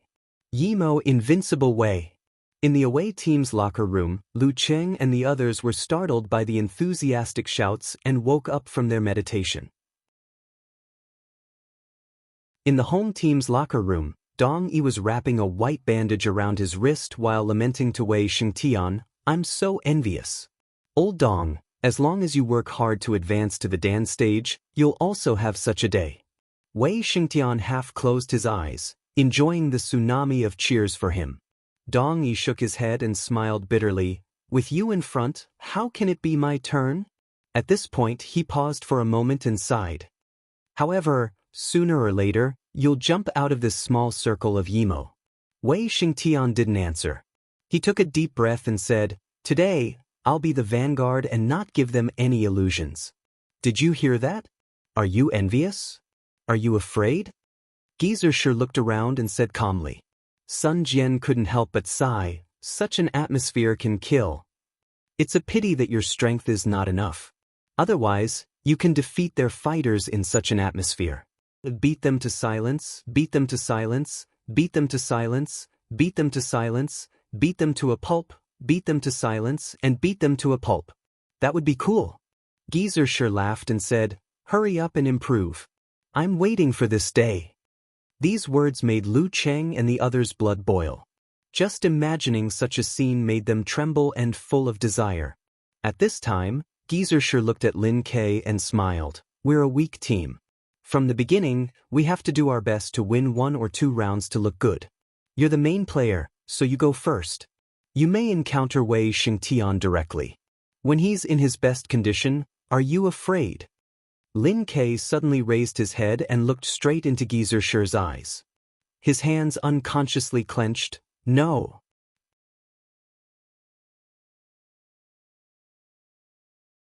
Chapter 129. Gizershir and Lin Kei looked at each other for a few seconds and suddenly laughed. Good. It's good that you're not afraid. A newborn calf shouldn't be afraid of a tiger. Then he looked at Lu Cheng and clenched his fist, which was rare for him. You're the second one. Lin Kei is the hammer to open up the situation. You're the chisel to follow closely behind. Even if it's an iron wall, you have to make a hole for me. Lu Cheng was young and vigorous. His blood boiled and he said without hesitation, Good. Gizershir nodded with satisfaction and clapped his hands. As long as you can make a hole, dampen their spirit and suppress their shouts, I'll take it as our victory today. Next time, we'll come back and break through this place fair and square. Sun Jian, you have to prepare carefully. You'll definitely have a chance to fight today. Do your best. Coach. Sun Jian was a little nervous and excited. It was both scary and exciting to fight in such an atmosphere.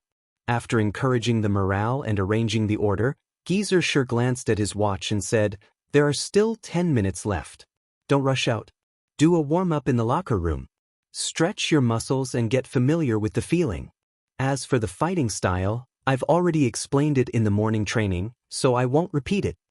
After practicing Thunder Roar Zen for more than a week, he gradually grasped the threshold of the skill. If he wanted to use the vibration force, he had to have an explosion process when he hit his opponent. It was just like the explosion of a bomb after it hit the enemy. Thus, it would create a shock wave that would spread from one point to the other and create a vibration. In order to achieve this, the force had to be withdrawn and compressed in advance, and it had to be maintained until hitting the enemy. It couldn't be used as an explosive force or a driving force for punches. This was a big test for the control of the body, the control of the muscles and the skin. And the training with Yenjika gave him some insight on how to withdraw and control. He was eager to master the two. Time passed. Lu Cheng pulled his sleeves, the airflow was slow, and his mind was clear. He withdrew his arms and stood straight again, exhaling a mouthful of turbid air. As soon as he finished withdrawing, Gizershir coughed and said, Okay, get ready to go out. The others quickly finished and followed Gizershir out of the locker room, stepping into the tiger's den. As soon as they saw them, the tens of thousands of spectators outside cheered in unison. The sound was deafening, making people feel short of breath. Get lost. Crawl back. Gizershir walked forward leisurely in the face of the shouting, which was mixed with all kinds of profanities. He clicked his tongue and said to Lu Cheng and the others, Did you hear that? If you can beat them into silence for a while, then you won't have come here in vain. Strangely enough, despite the loud noise, his low chuckle still clearly entered the ears of every participant. Infected by his carefree attitude, Lu Cheng secretly clenched his fists. His anticipation for the next match overcame his fear. He reached out his left hand and held Yenjika's right palm, comforting her unconsciously accelerating heartbeat with his own calmness. Yenjika was stunned at first, then turned to look at him. Her eyes were smiling, and her dimples were faintly visible. Then she raised her head, like a proud princess, and walked forward hand in hand with him. When they arrived at the guest team seats, Li Xiaowen, who was in charge of handing the name list to the competition supervisor, had been waiting for them. She said quickly, Qiu Yang didn't go. Tan Ming of amateur first pin replaced him. Wei Xingtian is the vanguard, and Dong Yi is the second. The slightly messy words made Lu Cheng and the others stunned. They all looked at Lin Quebec. It was really a narrow road. Lin Kei looked sideways at the ring and slowly pulled off the clothes draped over his martial arts suit. The referee glanced at the electronic clock, gathered the strength in his dantian, and said in a voice that suppressed the shouts of the audience, The second round of the preliminaries of Songqing Division, Fearless Squad vs. Songqing University Martial Arts Club. The first round, Wei Xingtian vs. Lin Kei. As soon as his voice fell, the audience burst into shouts several times louder than before, Yimo. After a short pause, they roared again, Invincible Wei. Invincible way of Yimo. Lin Kei was still expressionless. He took off his coat and put it on the seat. Facing the shouts that filled the martial arts arena, he walked step by step to the side of the ring. He walked along the stone steps and stepped onto the ring. Under the cheers of the audience, Wei Xingtian also stood up from his seat. He was like a half-iron tower and arrived at the ring in a few strides. When the two sides stood, the referee counted the time silently and said, "The 3-minute dialogue starts." The audience burst into curses, cursing Lin Kei's 18 generations of ancestors and female relatives. Yenjika's face turned red, and she was so angry that her breathing was uneven.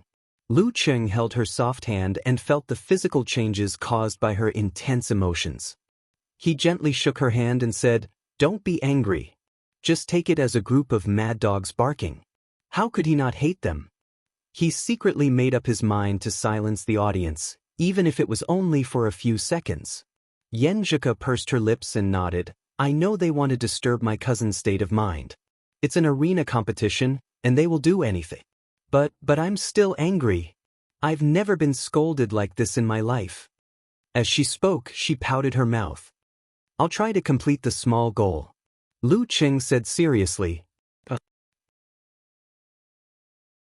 Yenjika immediately shook her head like a rattledrum. "I'm not angry anymore. You have to maintain your state of mind. You can't be affected, understand? Got it, Coach Yen?" Lu Cheng chuckled. Yenjika snorted and looked at him with a smile, forgetting about the background noise. After this incident, she also forgot the nervousness and fear at the beginning. On the ring, Wei Xingtian looked at Lin Kei, who was adjusting his body state, and smiled slightly. "Your chi and blood are vigorous to the extreme. You're only one step away from Dan's stage. Unfortunately, there's still one step. I know your idea is to win 1 or 2 rounds and leave Yimo with dignity. But I won't let you do as you wish. I'll personally dispel your delusions." As he spoke, he shook his head, as if he was stretching his muscles and bones, but also as if he was showing contempt. Lin Kei listened quietly and suddenly opened his mouth. "The more you talk, the more you show the fear in your heart." "I'm afraid? Why would I be afraid of you, a professional 9th pin guy? Tell me why?" Wei Xingtian felt funny and angry at the same time and snorted disdainfully. However, Lin Kei didn't respond anymore. He was like a Buddha carved out of stone. No matter how he was provoked, he didn't have any emotional fluctuations. After 2 minutes of ridicule, Wei Xingtian suddenly stopped because he found himself a little impatient. The other party had clearly only said one sentence, and it had actually caused him to become impatient. He had a good grasp of people's hearts. Retracting his state of mind and adjusting his breathing, Wei Xingtian regained his state of mind. At this moment, the referee raised his right hand and shouted, "Begin!" Wei Xingtian's eyes flashed. His back arched like a bow and suddenly bounced. His whole body's muscles expanded as if he was taller. He shot towards Lin Kei with his right hand raised and clenched into a fist. It was as if he was holding a giant hammer and was about to swing it down fiercely. In the face of Wei Xingtian, who was rushing towards him like a giant spirit statue, Lin Kei didn't block and suddenly retreated. Normally, a normal martial artist wouldn't dodge like this because they couldn't see the road behind them and couldn't maintain their center of gravity. It was equivalent to putting themselves in a very disadvantageous position. But Lin Kei was like a dexterous mountain goat. His footwork was light, his rhythm was orderly, and his body was stable. More importantly, his retreat was to advance. Taking 3 steps back, Lin Kei forced Wei Xingtian to take 3 steps back. When his momentum started to decline, Lin Kei suddenly stopped, as if he was nailed to the ground. He exerted force on his feet, twisted his waist, and punched out a mountain blast punch with his right hand. Wei Xingtian estimated his strength. His right fist that was in the shape of a giant hammer still smashed down fiercely. Mountain blast punch. Bang. When the two collided, Lin Kei's spine suddenly squirmed like a dragon turning over. His right arm was like a spring, taking advantage of the momentum to pull back. When one side of the lever was pressed, the other side would be raised. His temples swelled, his back twisted, His left hand formed a fist and hit out as fast as a meteor. It was too late to dodge. Wei Xingtian lowered his shoulders and crossed his left arm to block the punch. Bang! Wei Xingtian felt like he was hit by a bomb. He felt that every joint, every inch of skin, and every muscle in his body was in shock. He couldn't exert strength for a short time. Yin-yang twist, meteor force. Lin Ke was afraid that he couldn't shake Wei Xingtian with his own strength, so he deliberately took the risk of using yin-yang twist to borrow part of his opponent's strength.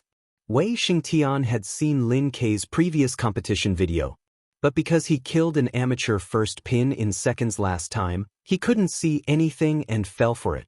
Seeing that he was stiff, Lin Ke took advantage of the situation. His thighs tightened, and with a snap, he pulled out his right leg and hit between Wei Xingtian's legs. Seeing this, the cursing in the arena became more intense. At the critical moment, Wei Xingtian's body suddenly shrank.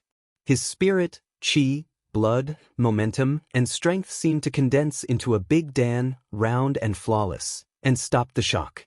After a moment, his strength broke out, gushing from a point in his body.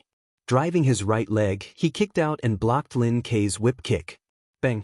When the two legs collided, Lin Ke immediately felt a majestic force.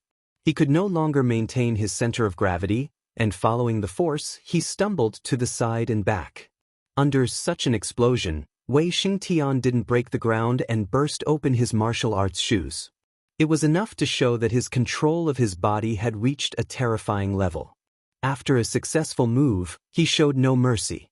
He stepped on the ground and jumped out. In the blink of an eye, he was in front of Lin Quebec. His muscles bulged, and his whole body was like a giant hammer to give his opponent a fierce crash. Close punch. Lin Ke had just stabilized his center of gravity when he was faced with such a blow. He was really in danger, and it seemed that he couldn't avoid it. Yan Zhika couldn't help but hold her breath. At this moment, in Lin Ke's mind, he visualized a meteor cutting through the sky and hitting the ground. His body muscles tightened, and the force exploded in his body, pushing him 2 steps sideways. Wei Xingtian hit nothing and could only explode the airflow. Meteor force can be used not only in attack. After narrowly avoiding Wei Xingtian's close punch, Lin Ke didn't turn around. He put his feet together, straightened his right arm, and whipped to the side, hitting the back of Wei Xingtian's head. Snap! Under such a strong whip, not to mention stone force, even real stones would be smashed. The audience unconsciously clenched their fists.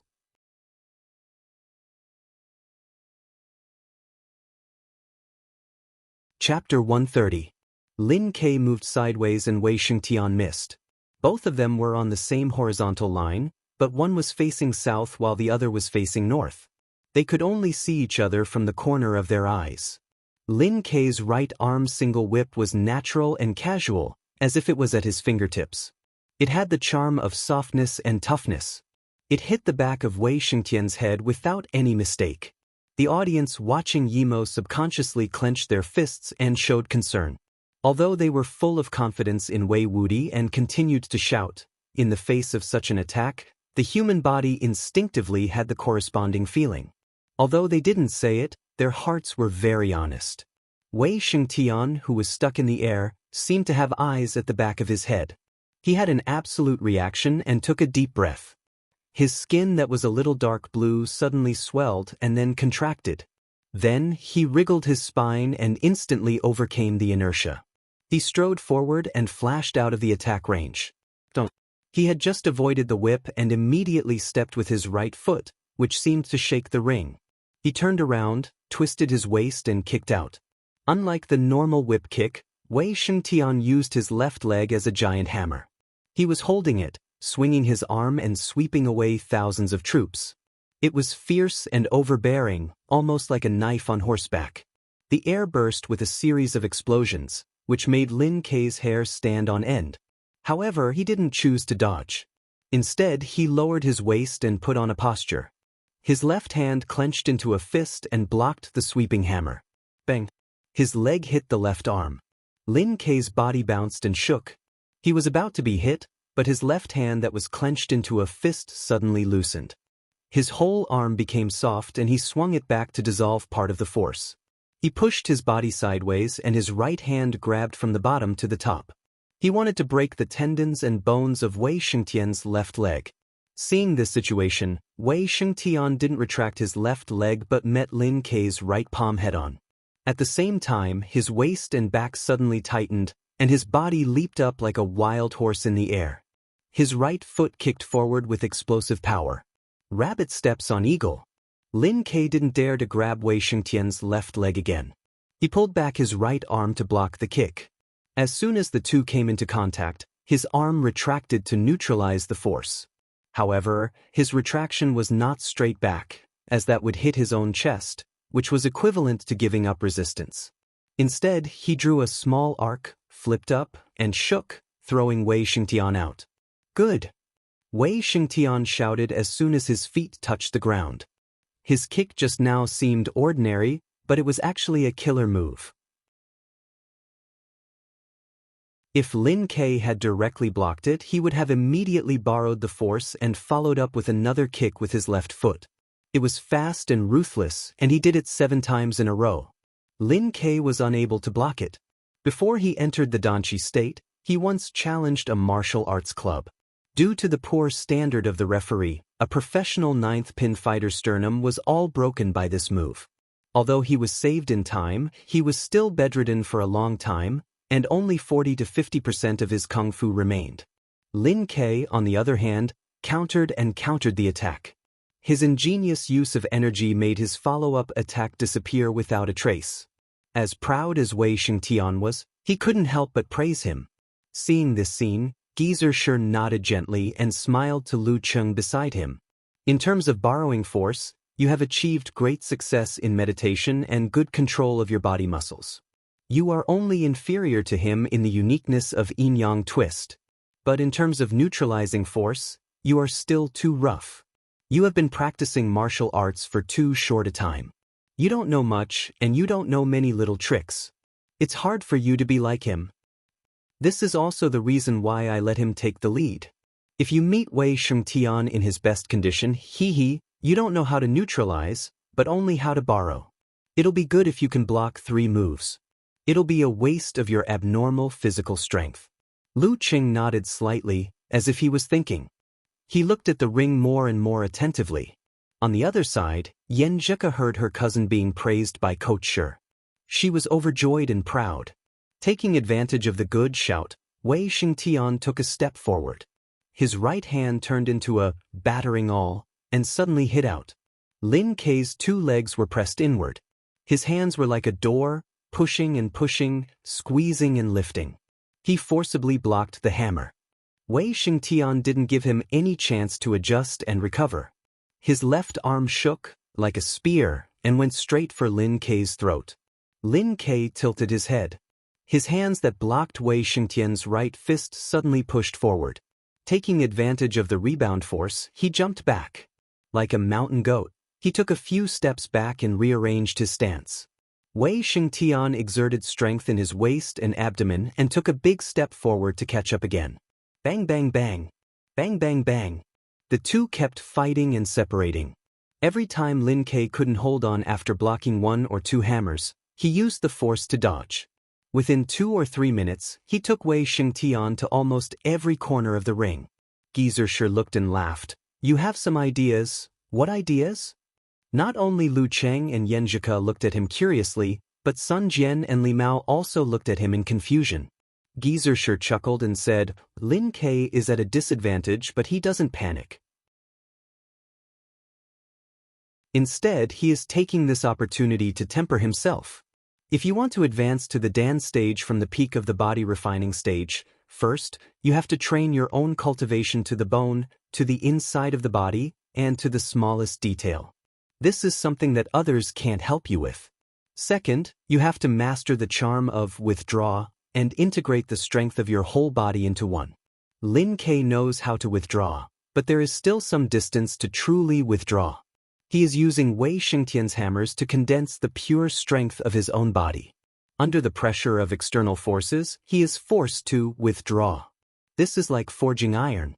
Keep hammering to force out the impurities and refine it into steel. Lu Cheng was surprised and happy. So, big, Lin Ke may have a breakthrough and become a big Dan? Impossible. Geezer sure bluntly denied his guess. Even if he has mastered withdraw, without a certain time of polishing and understanding, without repeated attempts, there is no way to integrate the strength of his whole body into one and step into the Dan stage. Breaking through is a process, not a node. It can't be done just on the spot. Speaking of this, he snorted, and Wei Xingtan is not blind. After repeated collisions, how can he not hear the change in the opponent's strength? Can't see what Lin Ke really wants to do?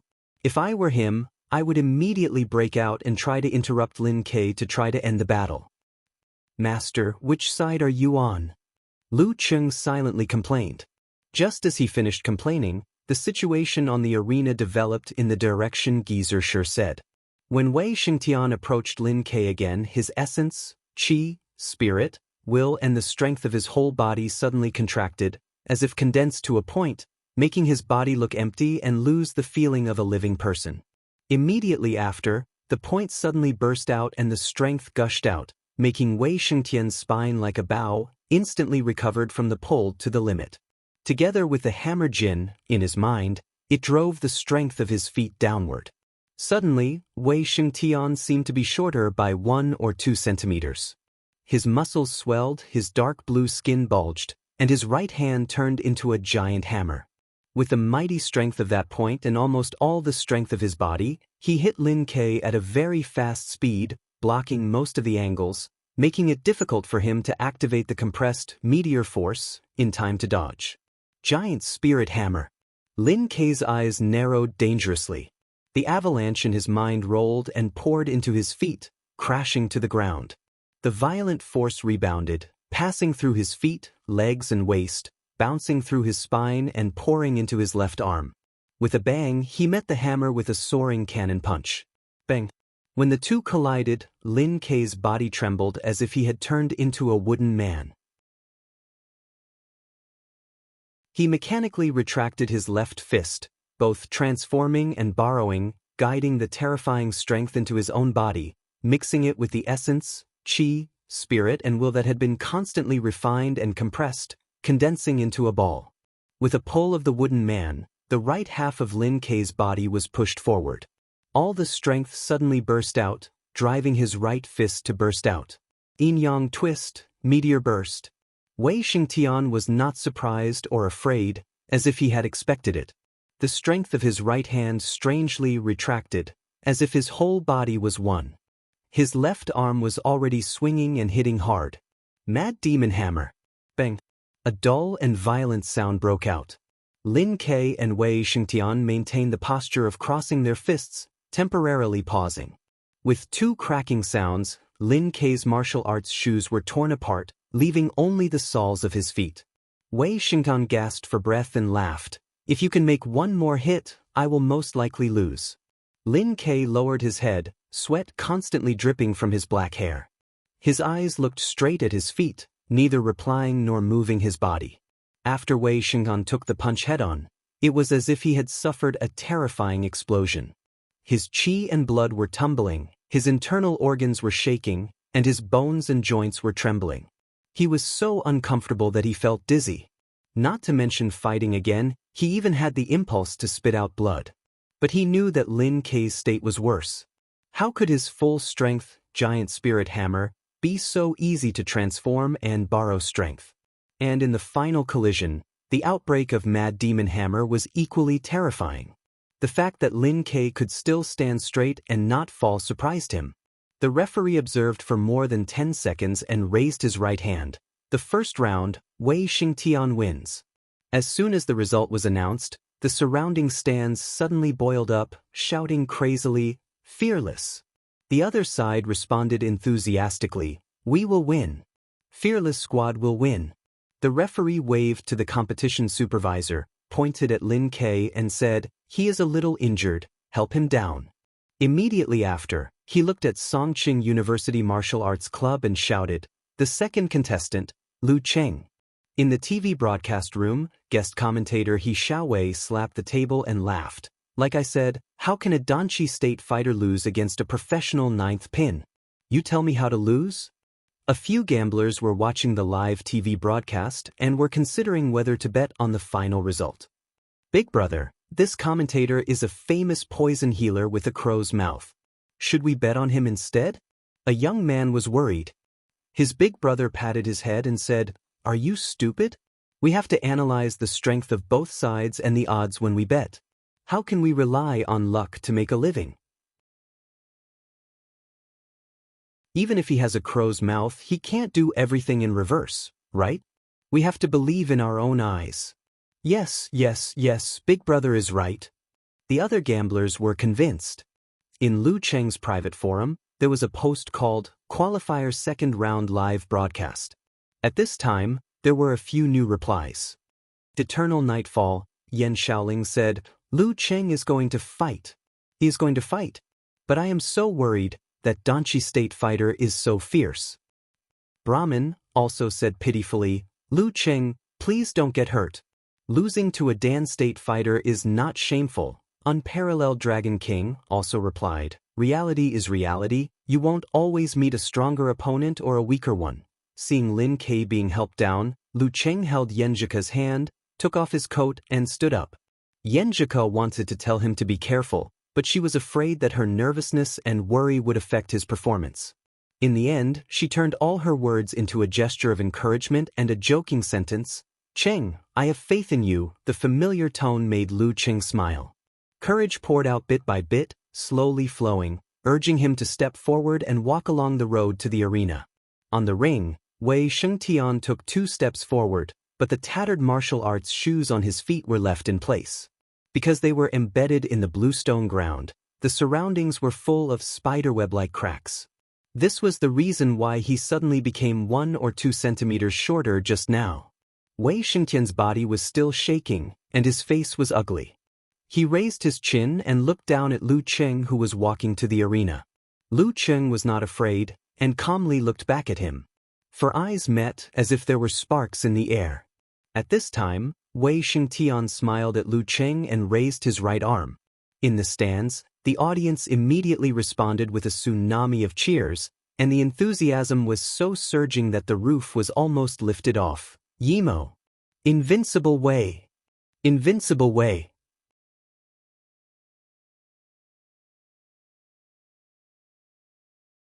Chapter 131. Yimo. Invincible Wei. The duet shouts rose and fell one after another, setting off a terrifying storm in the enclosed stadium. They overlapped with the echoes, vibrating Lu Cheng's eardrums and turning into substance, becoming a part of Wei Shengtian's momentum, making him look invincible. In the face of such a deliberate demonstration and provocation, it would be a lie to say that Lu Cheng's state of mind did not change. He was not yet 20 years old and full of vigor. He had not experienced many big scenes, and had only experienced a life and death battle once. He could not be compared to Geyser, who was used to seeing all kinds of things. He could not be as calm as still water and not be surprised. He was a little trembling, a little nervous, and some inexplicable anger.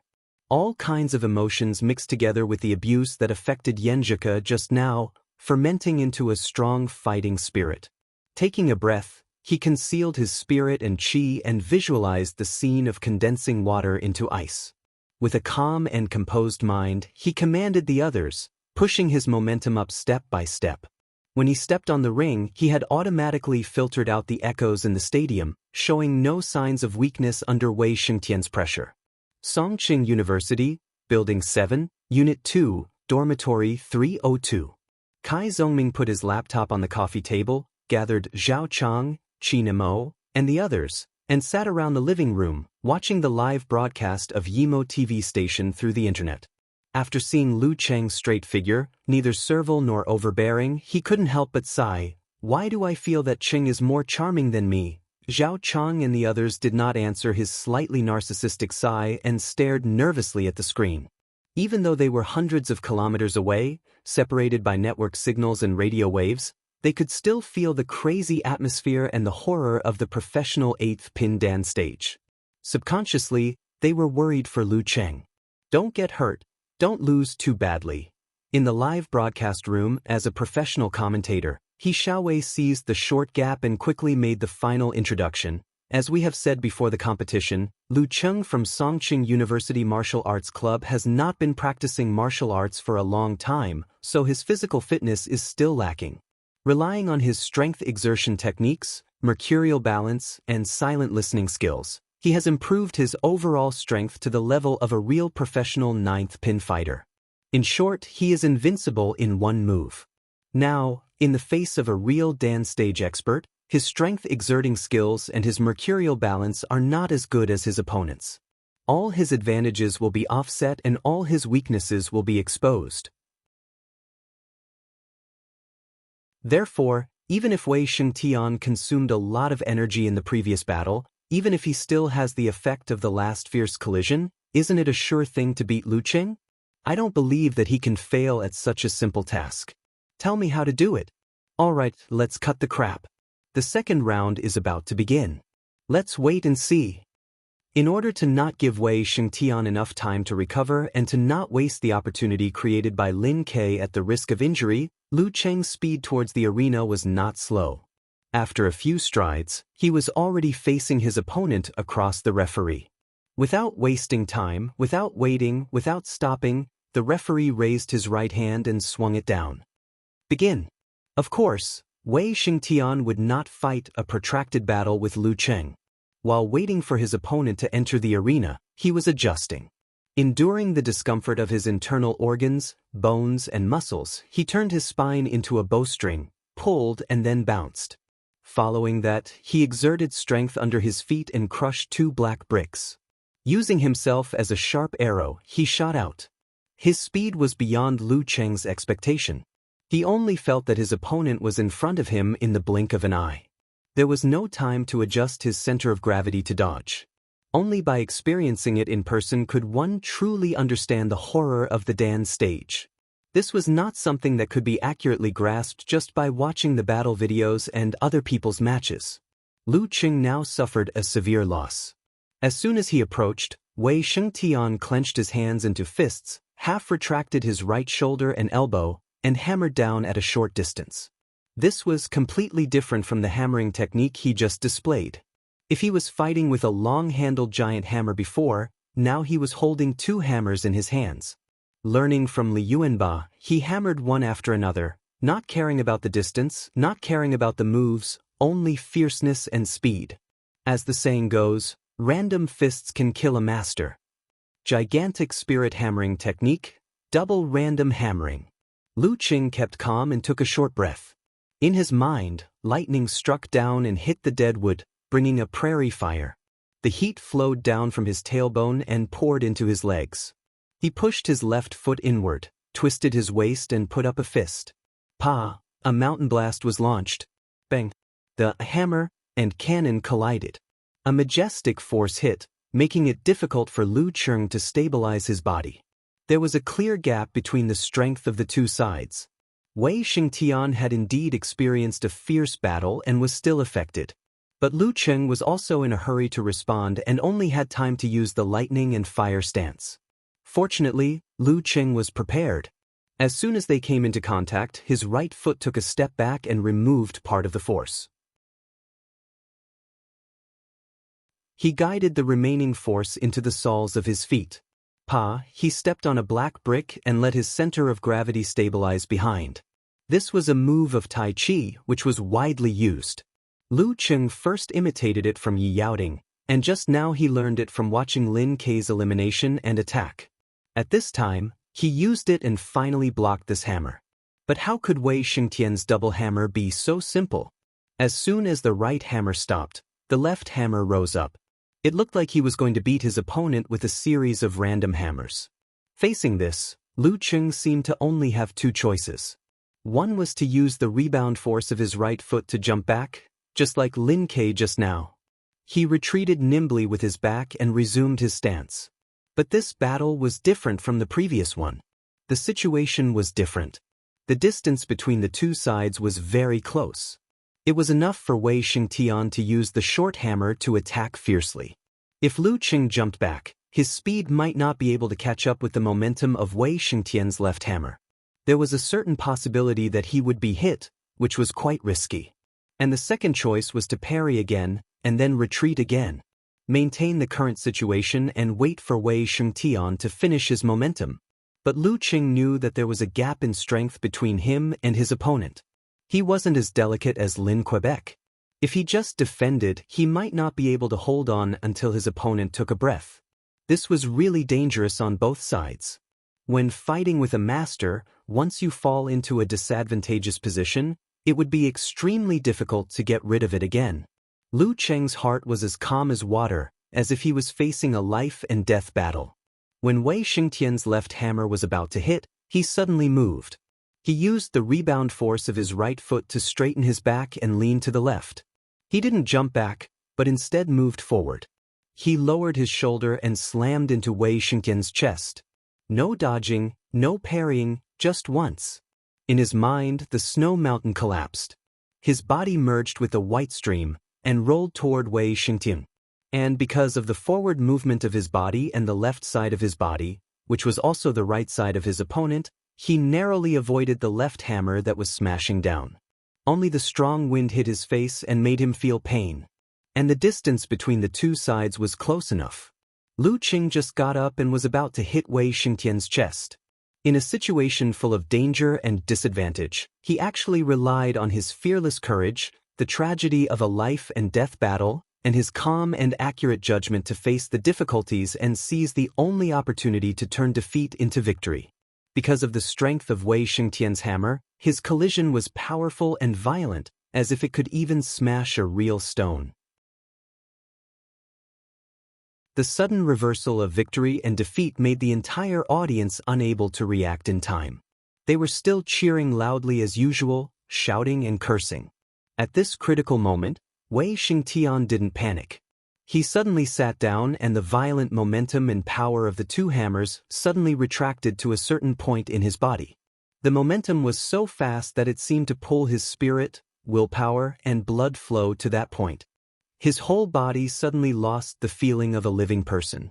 Lu Qing felt like he had bumped into a phantom the moment he collided with it. He felt a sense of emptiness and softness. After a moment, that point in Wei Xingtian's body exploded. His strength, momentum, and spirit gushed out in an instant, bulging his muscles, propping up his fascia, and turning his blackish skin into a hard stone. Bang! Lu Qing, who had a part of his strength reduced by the initial emptiness, didn't break the blue stone. He only made Wei Xingtian's upper body shake a little. His torso quickly swung back. His arms wrapped around Lu Qing, trying to hold him in his arms. The embrace of the giant bear. Such a hug and squeeze would definitely break the bones of ordinary people and strangle them to death. Even if it was a martial artist, it would be difficult to bear. But at this moment, Lu Qing seemed to have anticipated it. Taking advantage of the rebound from the collision, he shot backward like a bolt of lightning. This was unexpectedly not slower than the forward pounce. Not only did he narrowly avoid the hug, but he also pulled apart the distance between him and Wei Xingtian. After a few nimble steps, he rearranged his stance. He just took the risk to move forward and slammed sideways, all for the sake of retreating now. It was the opposite of Lin Kei's retreating in order to advance. Lu Qing clearly knew that a dance stage master couldn't be defeated in a few moves. He must restrain his restlessness and not blindly seek to finish the battle in one fell swoop. Wei Xingtian took a breath, strode forward and attacked again. In his heart, his evaluation of Lu Qing was raised a little. An opponent who only knew how to be ruthless wasn't scary. What was scary was not only ruthless, but also not reckless at all. In the seats of the Songqing University Martial Arts Club, Yanjika had long pursed her lips. She was nervous and worried about the changes just now. She didn't expect Lu Qing to fall into such a passive situation at the beginning. She also didn't expect him to attack instead of retreating. Her palms were sweating because of this. When Lu Qing jumped back with the help of the collision, pulled away and recovered the balance, she heaved a long sigh of relief. Her eyes were shining for her boyfriend's judgment, courage, determination, and clear-headedness in such a short time. Geezer sure watched quietly. Suddenly he clicked his tongue and said, "Not bad." After a short treatment, Lin Kei had recovered his ability to move. But his face was as white as paper, and his left arm was hanging weakly. His eyes were fixed on the field and didn't move for a moment. His right fist unconsciously clenched. In the live broadcast room, He Xiaowei finished this part with some lingering fear. He breathed a sigh of relief and laughed. Contestant Lu Cheng from Songqing University is very reckless. If it wasn't for his good luck, Wei Xingtian would have finished the battle by now. Hey, at that distance, even if the referee is powerful, he may not be able to save him. He's bound to break a few bones. But his luck is really good. His reckless attack actually exchanged for an opportunity. Unfortunately, strength is the final deciding factor. He didn't win even like this. It's conceivable that he can't win at all. You guys tell me how to win.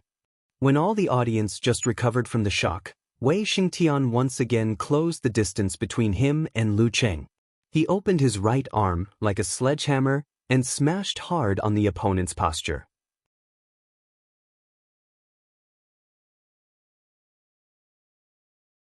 Chapter 132. Lu Cheng knew that he was completely restrained by Wei Xingtian in terms of speed, agility, and mercurial balance. Naturally, he wouldn't drag the battle into his opponent's field of expertise. He planned to learn from Lin Kei just now, to set up a stance, counterattack, and respond flexibly, to take advantage of his perfect condition and abnormal physical strength, and wait for the opportunity to change the balance of victory. Wei Xingtian had just experienced a fierce battle and was hit hard by him. He had already used his full strength 3 or 4 times. How long could he maintain his current level of strength? Bam! The air exploded. Wei Xingtian's right fist fell and hit Lu Cheng's stance. Lu Cheng's arms trembled and his body swayed. At this moment, Lu Cheng turned his waist and back quickly, borrowing the strength of the punch. His body's joints and bones all exerted strength, opening and flinging. This was the swing force he learned after the battle with Jiang Guosheng. After his own exploration, Gieserscher's guidance, and a few days of trial, he finally mastered it successfully. Today, he wanted to give Wei Xingtian a surprise. Wei Xingtian suddenly felt as if he was hit hard on the side and was about to lose his center of gravity and stumble away. He lowered his center of gravity, his spine squirmed like a dragon, and his feet were like nails, firmly rooted in the ground. His upper body swayed to the side and swung back like a spring. He twisted his waist and threw a punch, quickly and fiercely towards Lu Cheng's lower abdomen. In a flash, he broke the swing force and showed the power of the Dan stage. Of course, this was also because Lu Cheng had just learned it and his body was at a disadvantage. He was already mentally prepared. He visualized the momentum of the brutal blizzard in his mind and borrowed the strength of the rebound. He lowered his center of gravity, pressed his feet, clenched his right hand, and hammered down, accurately hitting Wei Xingtian's crushing punch. Bam! In the dull sound, Lu Cheng's body swayed. He nimbly took a few steps back, imitating Lin Kei, and tried to open up the distance again. He was worried that Wei Xingtian would rush and disrupt his rhythm, but he found that his opponent's body seemed to be stagnant and was temporarily frozen in place. The residual effect of the meteor force? The performance of the decline of the body's condition? Many thoughts flashed through his mind. Lu Cheng's foot suddenly exerted force, bringing the inertia of his body to change, and fiercely pounced forward. Kill him while he's down. Lightning flashed in Lu Cheng's mind. The silver snake struck down, shaking the snowy peaks that had accumulated for thousands of years, creating a white torrent that could devour everything. They flowed into his left arm through the rotation of his waist and the innermost part of his feet. Like a jet of air, he threw a violent punch. Lu Cheng saw a faint smile on Wei Xingtian's face. His spirit, qi, spirit, and strength were all gathered into a human body Big Dan, condensing everything together. Wei Xingtian's muscles swelled, turning his martial arts suit into a tight suit.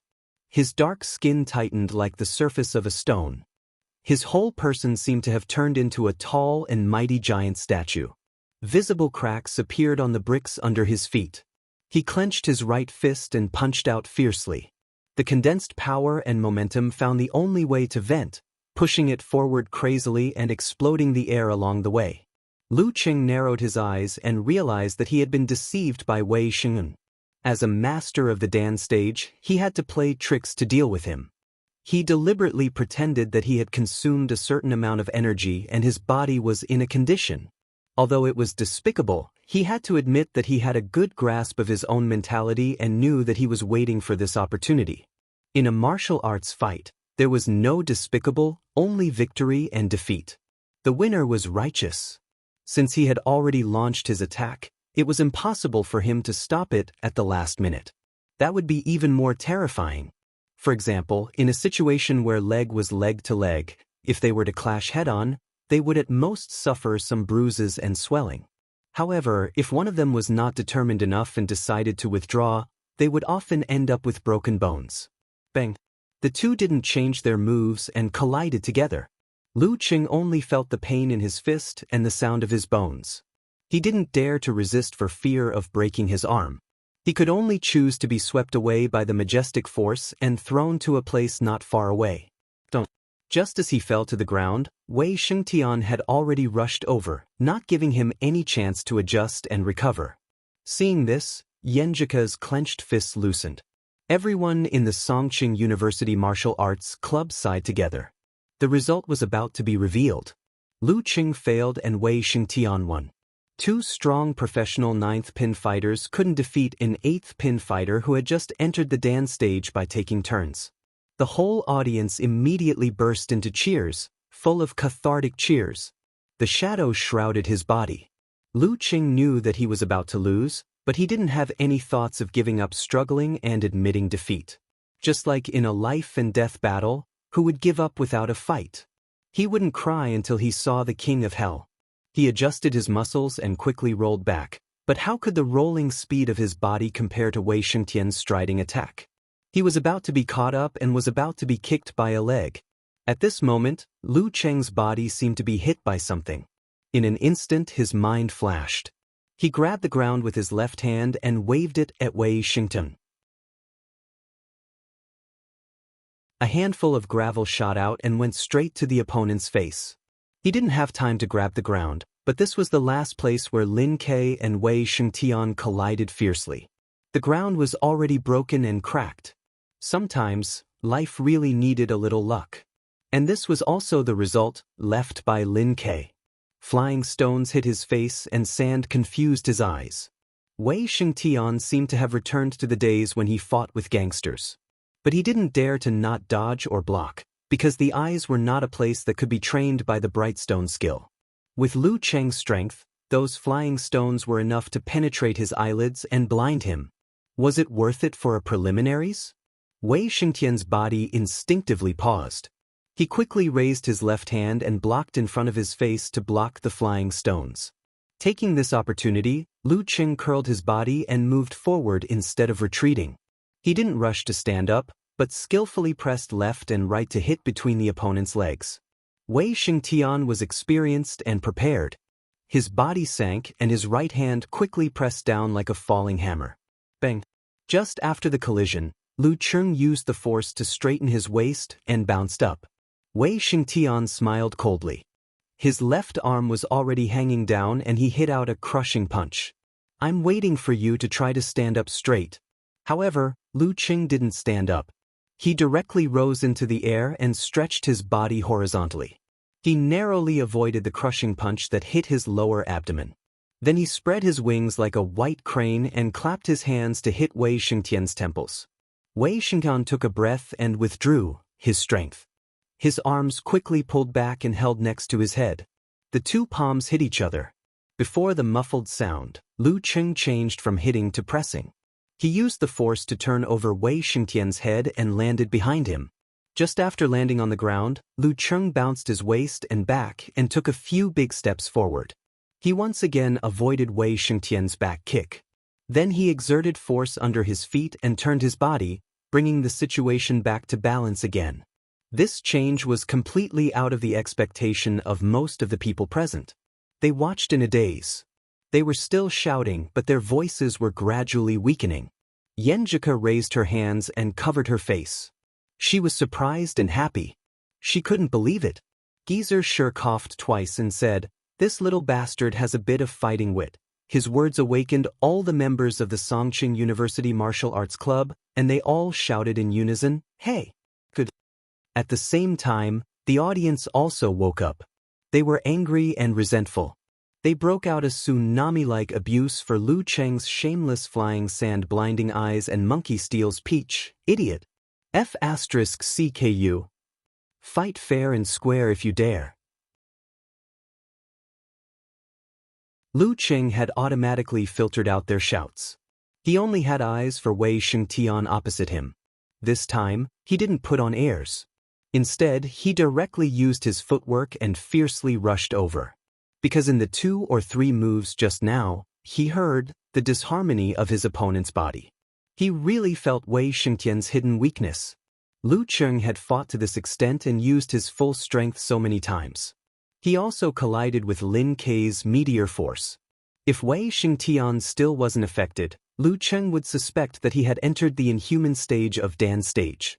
That was the level of professional 4th or 5th pin. The Jin Dan in Lu Cheng's body was expanding and contracting at this time. It slowly rotated and separated the flow of ice and fire. It soothed his tiredness and kept his physical strength in the best condition. So did his strength. Facing Lu Cheng's counterattack, Wei Shengtian's face was as calm as water. He didn't show any cowardice. He put strength in his waist and back and also rushed forward to meet Lu Cheng head-on. Just as the two of them approached each other, Lu Cheng stomped his foot and cracked a green brick. An avalanche-like violent force bounced up and wriggled his spine, creating a ferocious downward slash. Bam! The ground under Wei Shengtian's feet shattered. His right arm swung and the giant hammer hit from the side. Bang! In the sound of the collision, Lu Cheng's body shook and he took another step back. But this time, he clearly felt that Wei Shengtian's strength was much weaker than at the beginning. Stepping on the ground, he suddenly exerted his strength.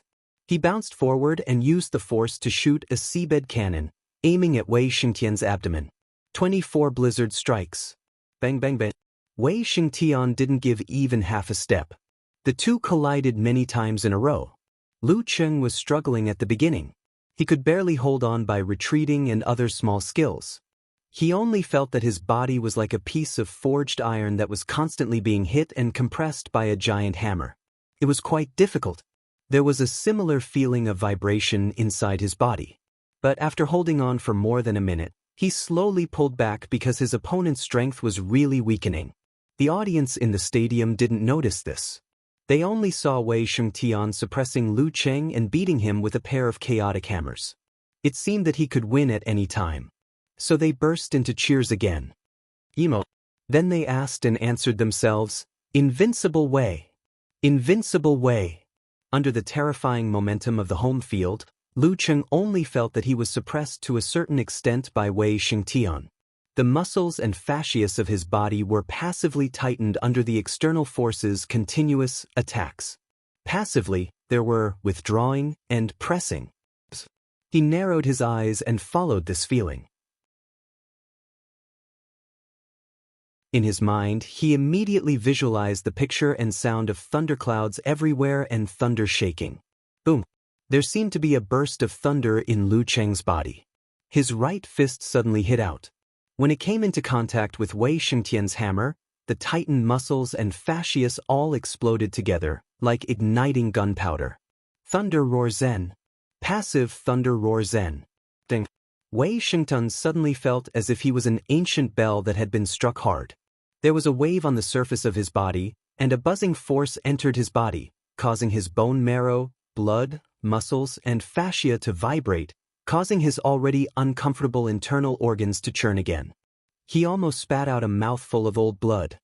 His body was stiff there, and the audience was still shouting, "Invincible Wei!" Successful in one move, it triggered the remaining influence in the enemy's body. Lu Cheng immediately stepped forward, leaned sideways and crazily hit like an avalanche. Bang! This time, Wei Shengtian couldn't retract his strength to deal with it. He could only barely hold up his arms to block, but Lu Qing knocked him away. Deep in Lu Qing's eyes, water condensed into ice. There was no emotional fluctuation. He slightly bounced back and hit forward again. Don't. He seemed to hit a stone, and Wei Xingtian staggered back. Lu Qing stepped forward, grabbed the enemy's left arm, pulled it back, and hit him sideways again. He didn't use his full strength, but used his skillful strength. Suddenly, Wei Xingtian flew out to the edge of the ring not far away. Yimo! Wei Wu! The audience watched Wei Xingtian fall inch by inch, like watching a slow-motion movie. The voices gradually stopped. Thump! Wei Xingtian landed on the ground, and the audience was silent. The referee stopped his blocking posture, raised his right hand, and announced loudly, "The second round, Lu Qing wins." Hearing the sentence, Lu Qing gasped, and all kinds of emotions in his heart burst out. He turned back to look at the Songqing University Martial Arts Club, looked straight at Yenjika, clenched his fists, and swung them up. He won. He really won. Yenjika jumped up from her seat and also cheered with clenched fists. After venting the tension and pressure of the battle, Lu Qing recalled what happened just now. He suddenly raised his index finger, put it in front of his mouth, and proudly and slowly looked around the audience. "Shut up. All of you shut up."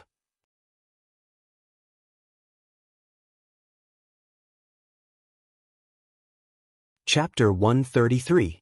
Facing Lu Qing's shut-up gesture, the spectators in Yimo Martial Arts Stadium seemed to have their acupoints pressed and their mouths stuffed. They turned into clay puppets one after another. The whole stadium was silent for a while, presenting an extreme and strange silence. The invincible Wei Xingtian of Yimo actually lost. Although he lost to the powerful ninth pin in a tag team battle, since he was known as the invincible local, how could he not defeat two professional ninth pin fighters? After a short silence, they came back to their senses and realized that they were provoked and slapped in the face. Suddenly, they burst into a roar louder than the previous one. All kinds of classic Chinese curses were madly spewed out, such as F***K, F***K, idiot, and so on. Lu Qing put down his finger. He was very satisfied with the extreme silence of tens of thousands of people who dared to respond to him. He was also satisfied with the various curses he encountered now. The more they cursed, the more they exposed their lack of confidence, and the more it set off the silence just now. Just like a famous saying, the enemy's abuse and slander showed that you were successful enough. No wonder Master said that it was a very satisfying thing to fight until the whole stadium was silent and all the spectators were sullen and speechless. It was simply too satisfying. At the Songqing University Martial Arts Club seats, Li Mao, Sun Jian, Lin Hua, and Guqing were stunned at first. When the referee officially announced, they suddenly stood up, raised their hands, ignored the spectators, and cheered loudly. They didn't have their usual appearance and showed a bit of madness. They had been suppressed for too long and too ruthlessly. The battle just now, not to mention Lu Qing on the field, even the spectators felt that it was extremely torturous. Lu Qing was pushed into the abyss of despair several times, but he struggled to climb out again and again. Finally, he persisted until he saw the opportunity and saw the dawn of hope. He ruthlessly overturned the invincible demon king who seemed to be invincible. When the breath in their hearts was vented, it was very satisfying. It was simply like eating a ginseng fruit. All the pores on their body opened up, not a single one of them was uncomfortable. The more difficult the battle, the more the joy and excitement of the victory rewards surged. When Coach Shi encouraged them in the locker room, although they were also hot-blooded and full of fighting spirit, in their hearts, they still didn't have much hope of breaking through the iron wall of the fearless squad, even if they had two strong professional ninth pin fighters on their side. After all, they were professional eighth pin fighters. However, Lu Qing and Lin Ke really created a miracle. The amount of self-denial he had before was equal to the amount of surprise he had now. Yenjika clenched her fists and cheered. She shouted out all the emotions in her heart, such as nervousness, uneasiness, expectation, surprise, and excitement, as if she had won the match herself. Her cheeks were flushed with excitement, and her eyes were shining brightly. Her whole person was extremely bright and attractive. When she saw Lu Cheng gesturing for the audience to shut up, she suddenly restrained her ecstasy. Her eyes were like water, clear and gentle. Her mouth was smiling, and her dimples were shallow. She felt strangely peaceful, as if she and Lu Cheng were the only ones left in the world. At this time, she vaguely heard Coach Shi murmur something in a low voice, as if he was saying, "You really won. I just wanted to give you some motivation. Wasn't it a small goal?" Yenjika thought silently. Lin Kei, who had been staring at the ring, pursed his lips and slowly loosened his clenched right fist. In the live broadcast room, the commentator He Xiaowei and the host of the TV station looked at each other speechlessly. They could see the awkwardness on each other's faces. Every word they had said before seemed to have turned into slaps that were ruthlessly slapped back. After a short silence, He Xiaowei's expression became serious, and he said as if nothing had happened, "Taking advantage of this time, I will analyze what happened just now for everyone." Through the replay, we can clearly see that Wei Shengtian was beaten until he was stiff. His body seemed to be vibrating. We have reason to believe that contestant Lu Qing used the tremor force, which was like a bomb exploding. The impact it brought shook the body from the outside to the inside, tumbled the blood and qi, and affected the 5 viscera. Of course, with the physical quality of a professional 8th pin in the Dan stage, the tremor force shouldn't have caused such a big impact. But I have noticed one thing.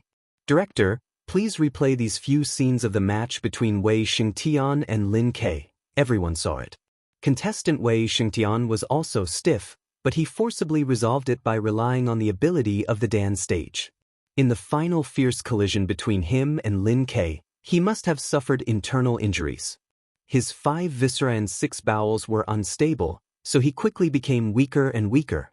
In the end, he was affected by Lu Cheng's tremor force, which triggered the previous internal injuries. It was difficult for him to recover quickly, and he was on the verge of failure. Lu Cheng fought very fiercely in this match, but he was also very calm. He seized almost every opportunity he could, from getting rid of the disadvantage to seizing the victory. Of course, he was also lucky enough to fall to the place where the rubble was left behind by the previous battle. As for the question of civilization, I will only say one thing. Martial arts itself is the most uncivilized thing. Every move and every style is created to kill or cripple the opponent, not to stop. In addition, if such a martial artist doesn't even know how to make use of the environment, he might as well go home and nurse his child. In short, this is a victory worthy of congratulations. There is a little luck factor, but more because of strength. The TV host was stunned. He looked at He Xiaowei as if he was looking at a monster. His eyes seemed to be roaring and questioning, "That's not what you said just now. How can you slap your own face?" He Xiaowei calmly looked back at him and secretly scolded, "You're so stupid. Do you think a nationally famous commentator can be found casually? This is an impetuous society. If you want to be famous, you have to be extreme. You have to shock people to death with your words. How many people scold and ridicule you is how famous you are, and fame is equal to money. It's not that I can't see some things, but I have to say the opposite. Anyone can explain it by following the rules. How can you stand out? Isn't there a song that is very good? Exaggerated. As for face? Is face more important than money? Give me a few million, and I'll scold myself to death in minutes. You don't even know how to dry your own face. How can you be a commentator? And this is why you're only a local TV host, and I'm nationally famous." While his inner thoughts were playing out in his mind, his mouth still didn't stop talking. Now Fearless Squad is in a bit of danger. Contestant Lu Cheng seemed to be an arrow at the end of its flight after such an intense battle. However, if contestant Dong Yi from Fearless Squad really thinks that way, then they're finished. According to the data, Lu Cheng has abnormal stamina. He might even be gifted in stamina. In Lu Cheng's private forum, the live broadcast posts were exploding. Yan Shaoling and Brahman kept posting, venting their inner excitement, and joy.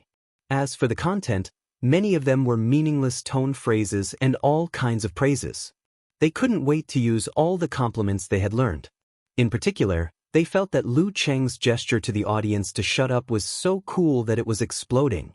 After a while, Yan Shaoling suddenly realized something. Wait a minute, I remember someone just posted that if Lu Cheng wins, she will send seeds. Someone also said that if Lu Cheng wins, she will run around naked to celebrate.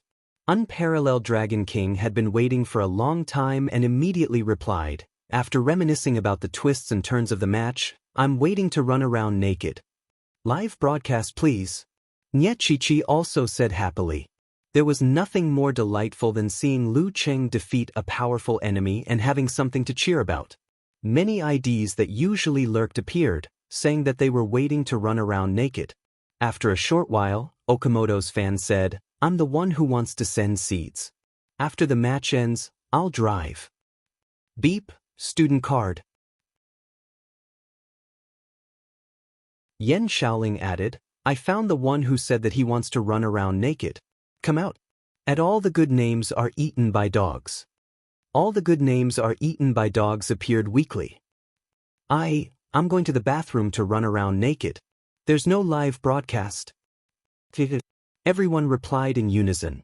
In Lu Cheng's dormitory, Kai Zhongming and others couldn't help but cheer loudly and celebrate heartily. The opponent's strength was fully demonstrated through 2 consecutive matches, which really established the image of an unbeatable opponent. However, Cheng still defeated him. Even if the process was full of difficulties and he almost lost the match, it was fine as long as the result was good. The more difficult the process, the better the taste of victory. I can't if King recognized Cheng in the ring. Kai Zhongming praised. Qin Mo clicked his tongue in agreement. Thinking about how someone who can kill me with a single slap is usually so polite to me, I feel like it's unreal. When Wei Xingtian was beaten out of the ring, the seats of Fearless Squad were silent, as if they were hallucinating. After a dozen seconds, Dong Yi threw away his jacket, stood up suddenly and walked towards the ring, leaving his confused teammates. At this time, Wei Xingtian, who majored in bright stone skill, turned over and stood up. He rubbed his chest and walked to the stone steps of the ring. He stopped Dong Yi and said in a low voice, Don't be careless. His physical strength is abnormal. He doesn't seem to be weak. Dong Yi was stunned and looked at the ring. He didn't know why, but his heart was suddenly filled with mixed feelings. Since the establishment of Fearless Squad, most people paid attention to and talked about Wei Xingtian, who was invincible in Yimo, and Qiu Yang, who was young and full of talent. Very few people mentioned him, and in the matches he participated in, it was indeed difficult for him to play an important role. But this time, Wei Xingtian failed, Qiu Yang was injured, and the opponent's momentum was at its peak. The squad was on the verge of defeat. I am the only one left, and I am the only one who can carry this heavy burden. He took a breath, nodded to Wei Xingtian, and walked up the stone steps. I am also of professional 9th pin, and I am not worse than any fighter of the same level. When Wei Xingtian returned to his seat, Qiu Yang asked with concern, Brother Wei, are you okay? Wei Xinan shook his head, some small injuries, nothing serious. Do you think old Dong can stop Lu Cheng? Qiu Yang asked anxiously. Wei Xingtian looked at the ring, paused for a moment, and finally spat out 3 words, I don't know. Seeing Dong Yi enter the ring, Yanjika sat down again, looking forward to Lu Cheng's second battle. Among all the people present, only she and Coach Shi knew how abnormal Cheng's physical strength was. As long as he was not injured in the previous battle, this battle was equivalent to a new appearance, and there was a small possibility that he would win. Can he really defeat Fearless Squad? She whispered to herself. Geezer sure snorted. That depends on whether the opponent is shameless. On the ring, Lu Cheng stood calmly, waiting for Dong Yi to approach step by step. Right now, his momentum was like a rainbow, and he was full of confidence in himself.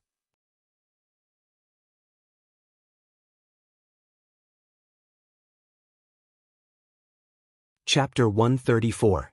In the seats of Songqing University Martial Arts Club, Li Mao and Guiqing sat down again. They were whispering excitedly to each other. Do you think Qing can continue to work hard and defeat Dong Yi? Sun Jian looked at the arena and asked with both expectation and worry. Li Mao didn't turn his head. He watched Dong Yi climb up the stairs and said excitedly, "I think there is a big chance."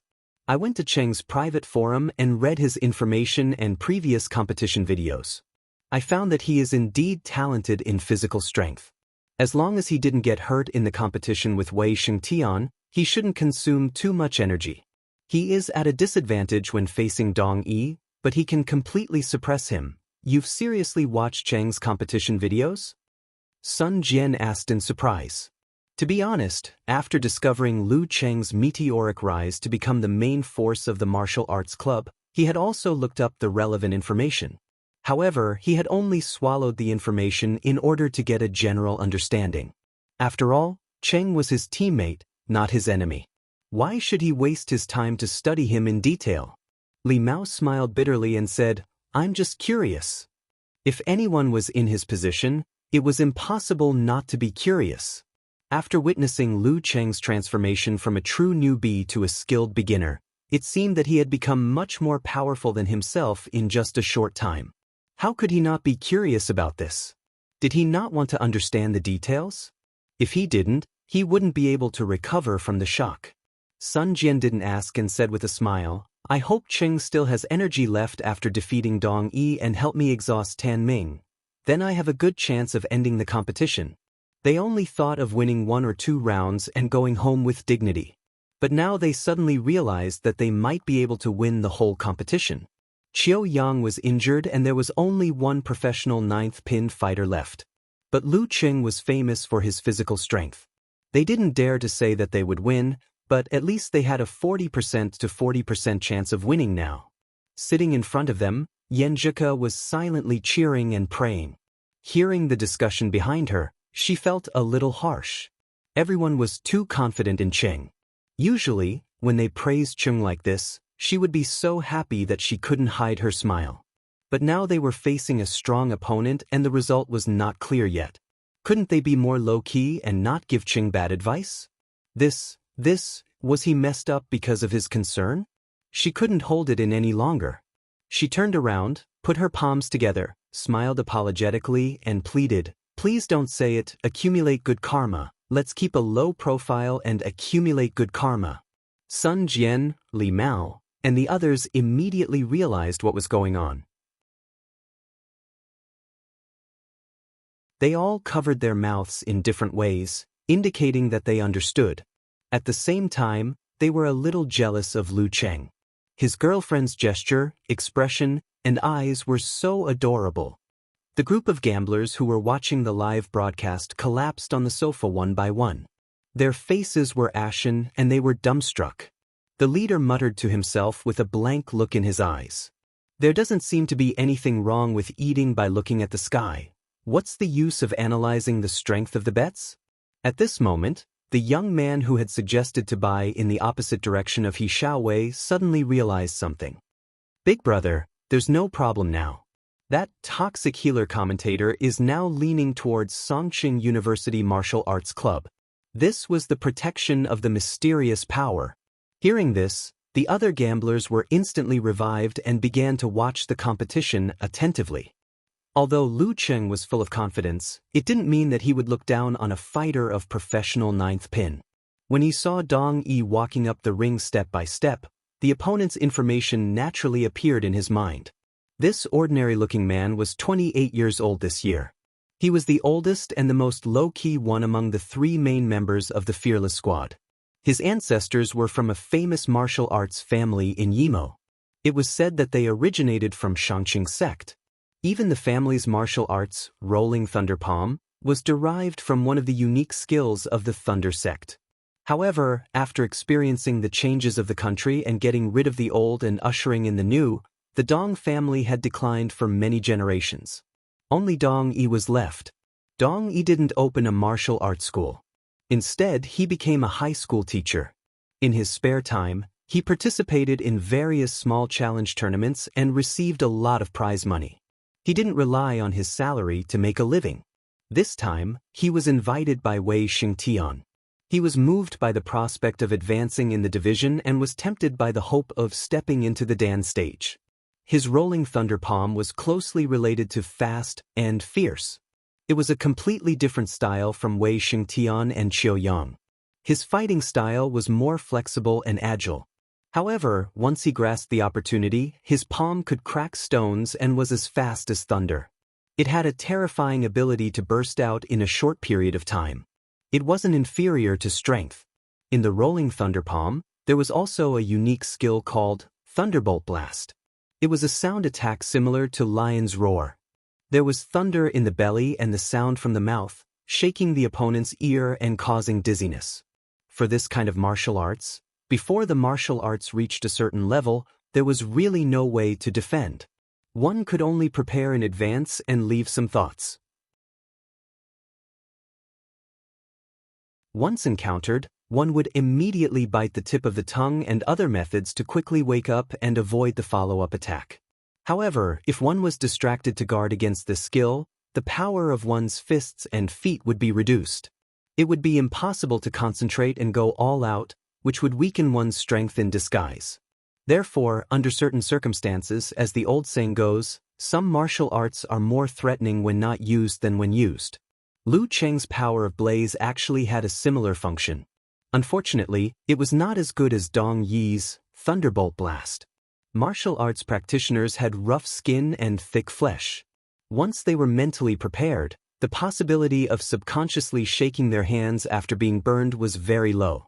There was no need to deliberately be distracted, unless the strength and temperature of the power of blaze was increased. Such a professional ninth pin was indeed not someone he could guarantee to win. Lu Cheng was very clear. He wouldn't put himself in a higher position than other professional ninth pin fighters just because he defeated Wei Xingtian in a tag team battle. Not to mention that there was a little luck factor just now. If he underestimated the enemy who was similar to or just a little weaker than himself, a disastrous end was foreseeable. It was unknown how many famous martial artists were ultimately ruined by this blind arrogance. There was even a lack of people who paid the price with their lives. Lu Cheng slightly moved both of his arms and felt their current situation. After the fierce battle with Wei Xingtian, although his physical strength was as good as before and there was no consumption, there were some hard wounds on the corresponding parts of his arms. Moreover, his mental and physical strength were almost exhausted. He had to rely on emotional outbursts and a strong momentum to maintain his peak state. The Jin Dan could heal fatigue and maintain physical strength, but it couldn't heal injuries and also couldn't restore mental exhaustion. How could he not rack his brains when fighting with a strong opponent like Wei Xingtian?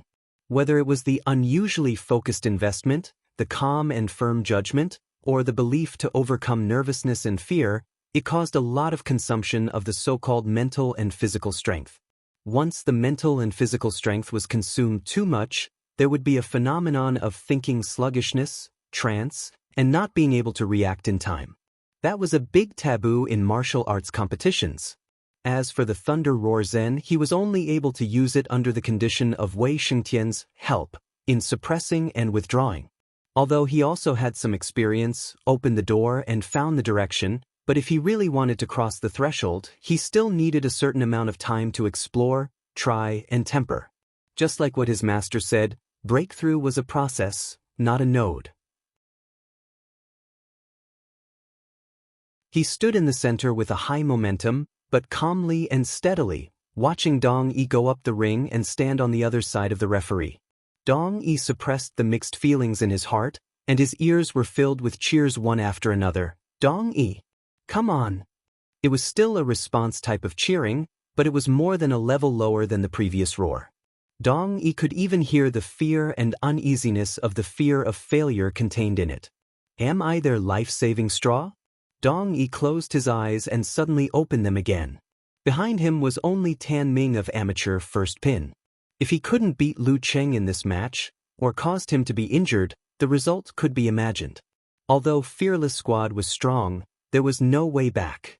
At this moment, the referee didn't give Lu Cheng a chance to recover, and shouted loudly, "Start." Dong Yi immediately visualized a flash of lightning in his mind. He bounced his waist and back, and the strength went through the soles of his feet, and pounced on Lu Cheng as fast as thunder. Lu Cheng had already adjusted his body to let his center of gravity flow like mercury, so that he could display his strength better than a professional ninth pin fighter. At this moment, as his waist and back wriggled, there seemed to be a round ball in his body, and it drove him to the side of Dong Yi like a ghost. But because his opponent was too fast, he couldn't pull away. Seeing this, Dong Yi didn't turn around. He stomped his feet, and his left elbow hit out horizontally with a snap, fast and fierce. Lu Cheng put his left foot inward, straightened his back, tightened his right arm, and suddenly pressed down, just in time to block this fierce elbow attack. But at this moment, Dong used the blocked elbow as a fulcrum, and with a snap, he threw out his forearm and hit Lu Cheng's genitals with a crisp palm. The whole movement was done in one breath, and it was extremely fierce. Snap.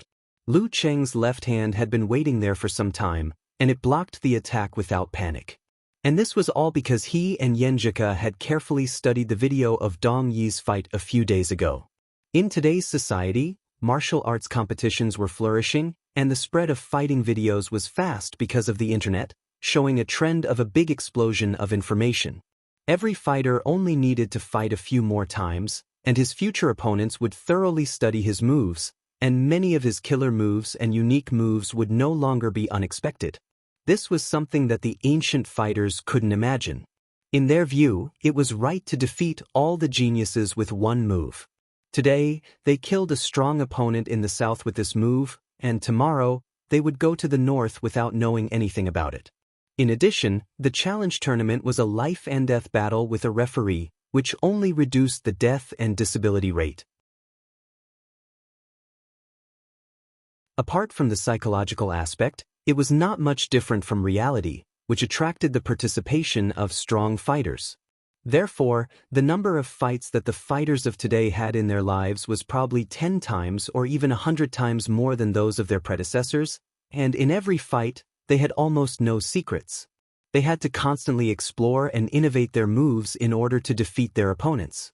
Under the pressure of this almost cruel environment, the fighters of the same level in modern times would definitely be better than those in ancient times. Dong Yi had a deep understanding of this. Failing to succeed in one move, he immediately took advantage of the rebound force to withdraw his left arm, so as not to be caught by Lu Cheng's big and small hand wrap, and enter the field of listening skill, which he was best at. Seeing Dong Yi retreat, Lu Cheng immediately slid forward, tightened his thigh muscles, and kicked out with the tip of his foot, aiming at his opponent's ankle. He wanted to use the fierceness and madness of the brutal blizzard, combined with the rainbow-like momentum that defeated Wei Shengtian, and completely suppress his opponent. You're tuning in to the Passion Pages YouTube channel. We're so grateful for your support, and don't forget to subscribe to join us on this incredible journey through captivating stories. Your generosity through donations truly makes a world of difference, as it's the primary source of revenue that allows me to expand and enhance this channel for you.